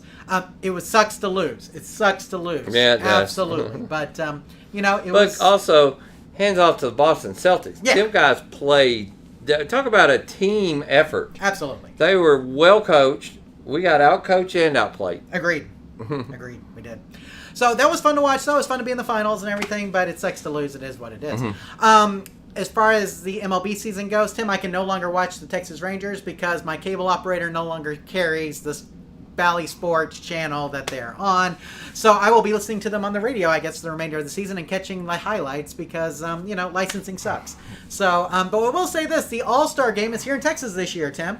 Now, does that automatically happen because you win the World Series, or it just lucked out and happened that way? That happens when you build a new stadium. Okay. Okay, so we built a new stadium in 2020, and So they've been planning on doing the All-Star Game here for a while, probably. Right, but it's cool that it's here, and it's cool that Bruce Bochy gets to be the manager of the American League because Okay. we won, right? There's not a lot of Texas Rangers in there because, to be honest with you, we've been pretty sorry most of the year so Yeah, far. We but can get back in there. Not But, playing to our potential. right, but it is cool to have the All-Star Game here. I looked at tickets to go, but they were more than World Series tickets, and I said, that's okay, Yeah. I'll watch it from home. So, but it's really close, so it's kind of cool, and I hope it's a good one. I like watching the All-Star Game. It's one of my favorite. Maybe if you had a favorite player, you lived here from, let's say you were from Cincinnati, and you could go and watch your favorite player that Yeah. never gets to play here. That's that different. would be cool. Absolutely. You So- know, but never been to an All-Star game. Nope. If anybody My has dad a- did. He went in '94. fun. Yeah, he went in '94 when he came here. So that was when we built the ballpark, the older one, original, yeah. like the Rangers ballpark in Arlington. So. And then the NHL finals between Florida and Edmonton. I was kind of pulling for Edmonton here because Canada has not won like a Right. Stanley Cup in 20 plus years. And I thought they were going to win. Yeah, but instead some But- team from the South where it's hot as heck ended up winning the Stanley Cup. Yeah. So it would have been funny if it would have been Dallas and Florida. Go just saying. figure, right? Because Edmonton beat us, of course. I felt like we had a good run. I really felt like we could really get to the final, but it just didn't work out for us. So congratulations to the Florida Panthers. And here's the thing: Edmonton was down, right, 3-0. Right. They came back to force the Game 7 and then lost. That's crazy. It is what it is. So congratulations to the Florida Panthers. It was definitely exciting too. Oh, it was very exciting. If you didn't watch it, it was good stuff. Even if you're not a hockey fan, it's fun to watch. Tim, any UFL things? The Birmingham Stallions won. They beat San Antonio 25-0. They Yeah. owned the entire year, They basically. did. It was So- obvious they were the best team, and it just proved it. Absolutely. So, congratulations to Birmingham again. They did really awesome. And then, Tim, obviously we've been watching WWE at my house. Uh-huh. And so Money in the Bank is on Saturday. We're excited about that. Money in the Bank, do you know the concept behind do Money in not. the Bank? So Money in the Bank is a unique opportunity. So there's a 6-man ladder match, Tim. And there's Okay. a case that hangs above With money in it, right? No, not money. Okay. A contract to get a title shot anytime you want. Okay. So this case means that I can cash it in anytime Oh, that's against money. whoever holds the title and get a title shot right then and there. Okay. So the way people typically use this is after the champion, right when they win the belt after a grueling match, somebody will come in and cash in their money in the bank and wrestle them right there while they're exhausted. Okay? This is how this is supposed to work, okay? And so this thing is almost like a guaranteed title or title shot. But it's a very exciting match because first it involves ladders. So you have to set the ladder up, you have to climb the ladder, you have to grab the case. Okay? It's fun. And so you have all year to cash it in. So you can cash it in at any time. Anytime. No when you're going to pull The only rule is that a referee has to be present. So you have to bring a referee with you. Okay. You can't meet them at Chili's. No. Well, you could if you had a referee there. Okay. Technically, I guess. But typically it's in the ring, right? Like you have to have the ring too, I believe. So, okay. But it's fun because of the way people cash it in. That would be a good script. Yeah, it's really well scripted, right? I mean, it's like if you gave, let's say you took all the amateur boxers, okay, who are all undefeated, but maybe they're only like 10-0, and then you had them all kind of scramble for an opportunity to get a title shot, and you give them this case, and they get the title shot anytime they want. I mean, it's a really cool concept. I love the concept of Money in the Bank, and so I'm looking forward to watching it. There's a women's and a men's ladder match. Here's the thing: they could win it earlier in the night and cash it in that night even if they wanted to. So, which might not be unlikely. Right, correct. So, in fact, one person has kind of alluded to the fact he may cash it in if he wins it immediately. Okay. So, and you could cash it in before a big match, after a big match. I mean, you could. There's strategies. This is all going down Saturday night. All going down Saturday night on Peacock. So you guys, if you're interested, and the guys the people that. The performers that they picked for both, I think, is really good. The men's Money in the Bank match has some really talented performers in it that are going to be really great. Ladder matches are fun anyway because people are climbing ladders and falling off of them. So, I mean, that's always fun anyway. So, do you have Peacock right now, Tim? I do. Okay, so yeah, check it out if you're watching. It's going to be fun.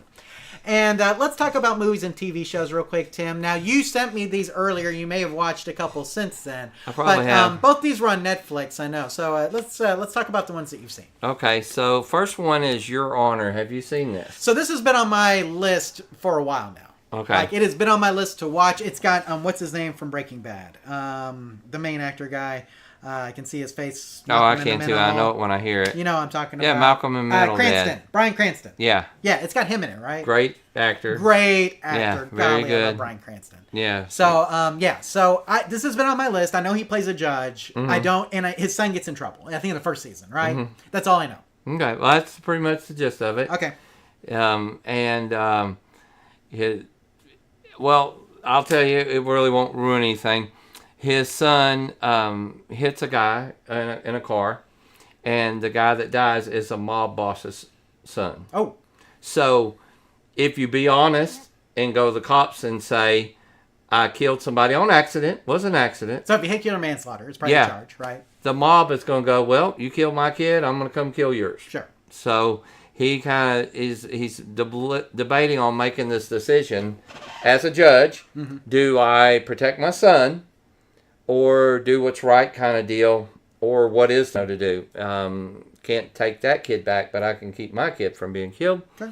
And so that's kind of what it's about. It's super good. I will say that there are parts where it kind of gets slow, and you're about fun, you're going to quit watching it, and then it picks back up again. You're like, oh my gosh. And it is also one of those to where every episode, ends on some cliffhanger, so you're going to watch a little bit more. So we ended up, trying to watch maybe an episode a night, and always ended up watching 2 or 3 till we're so sleepy we couldn't watch it all. So that's kind of how it was. Gotcha. What about you? Well, and you had a documentary on there too, Tim. Have you heard of this documentary? I had not heard of it. Kind of stumbled across it. It's called Tell Them You Love Me. I have not even heard of it. Okay. Difficult to watch. Honestly, it was difficult to watch. But very different and unusual. Okay.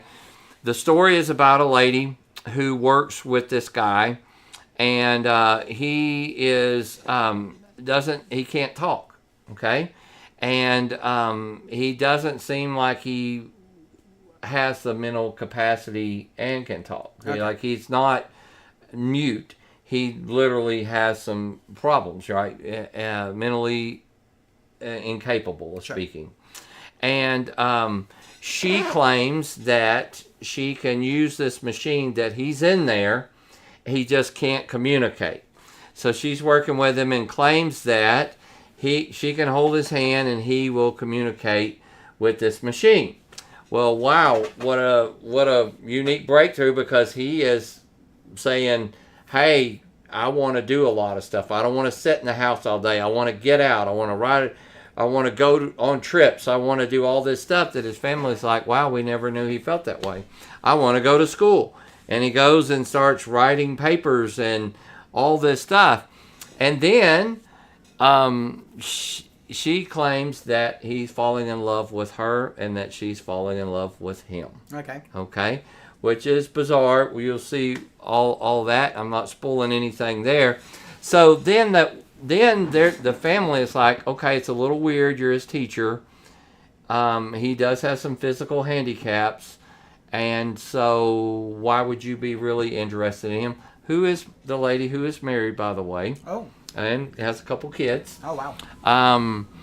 So I'll leave that to watch it. So then what they figure out is maybe he's not the one really typing at all. Maybe he is really gone. What's her angle? What's going on? Is it, and I think there's still some debate, was he really able to communicate with this machine, or did she want him to communicate with the machine and her help him? Wow. That's what it's about. Okay. To be honest, it's hard to watch.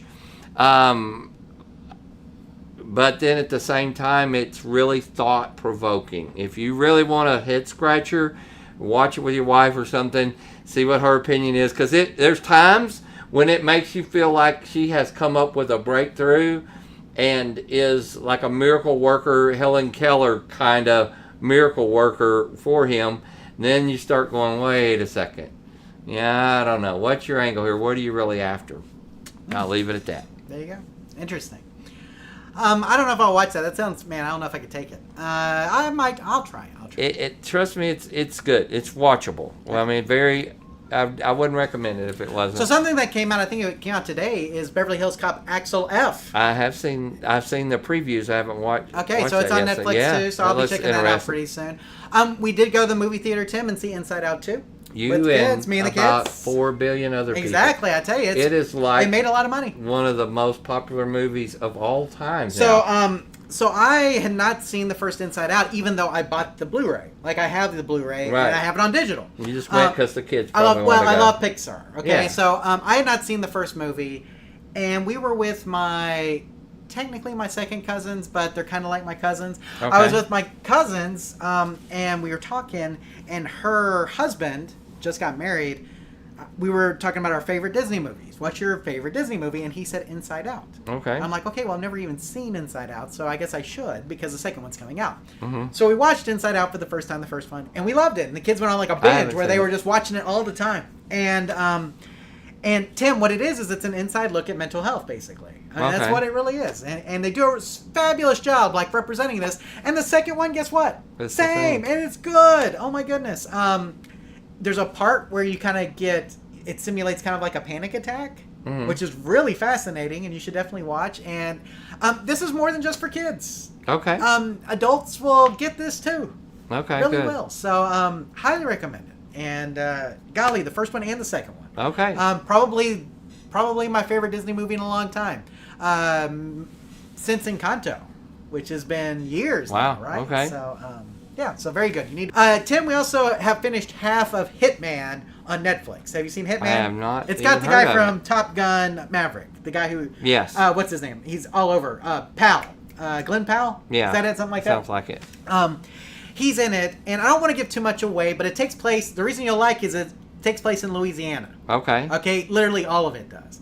And it's about a guy who's a teacher who also pretends to be a hitman for the police. I did see based on a true story. I did see this. And it is based on a true story. Based on a true story. Okay, that's on my watch list. Okay, you have seen this, like the previews are okay. Now it's coming back. I just saw it and I was like, oh, that looks good. We are halfway through it, and it is really good so far. We only turned it off because I can only watch movies in halves. So, but you should watch Hitman. It's one of the most watched things on Netflix by far. So, Tim, I've been watching The Boys on Prime Video, which is very, very, very gruesome. But man, just absolutely love that. The Acolyte on Disney Plus. Have you seen that? I have not, and I wanted to hear your thoughts on that. I bet it's definitely something I'm interested in. So I watched like the first 3 episodes and stopped.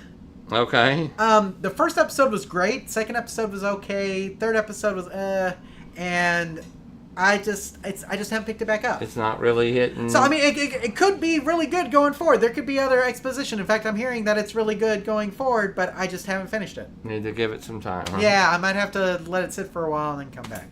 And then I watched the limited series on Who Killed WCW on Vice, which is about WCW, the wrestling organization.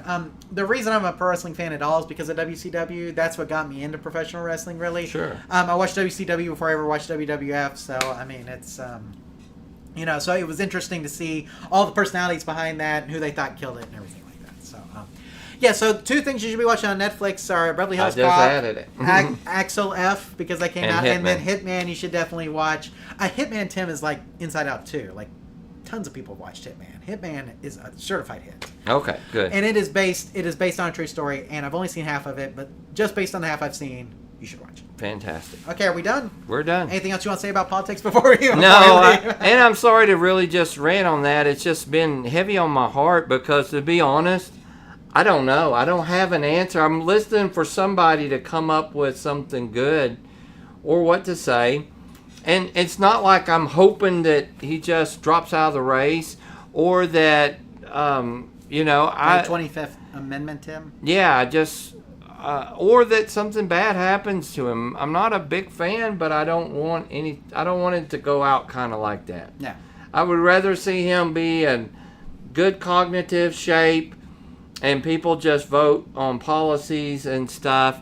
And I would love for Trump just to shut his mouth some, That's and just do what he's good at, know. And so, but at the same time, I thought Trump handled himself okay during the debate. He didn't get too crazy, and he, I guess he had the one-liner. He says, I don't know what he said. I don't even think he knows what he said. Something like that. Mm-hmm. It was kind of a little smart alecky, but for the most part, it was okay. It wasn't quite what we saw the very first time they ever debated, where it was just talking over each other and all that. But at the same time, I personally like the golf game clips. Yeah, you're not gonna. And so I don't know. Maybe we make and I've seen some funny memes and videos and stuff. At some point, though, it's not funny. It's like, this is our choice, and so I really would like for somebody to step up. And I realize there is a lot of people friends of mine, we're on polar opposites sometimes, and we don't even discuss certain things. But at the same time, man, what is our common ground?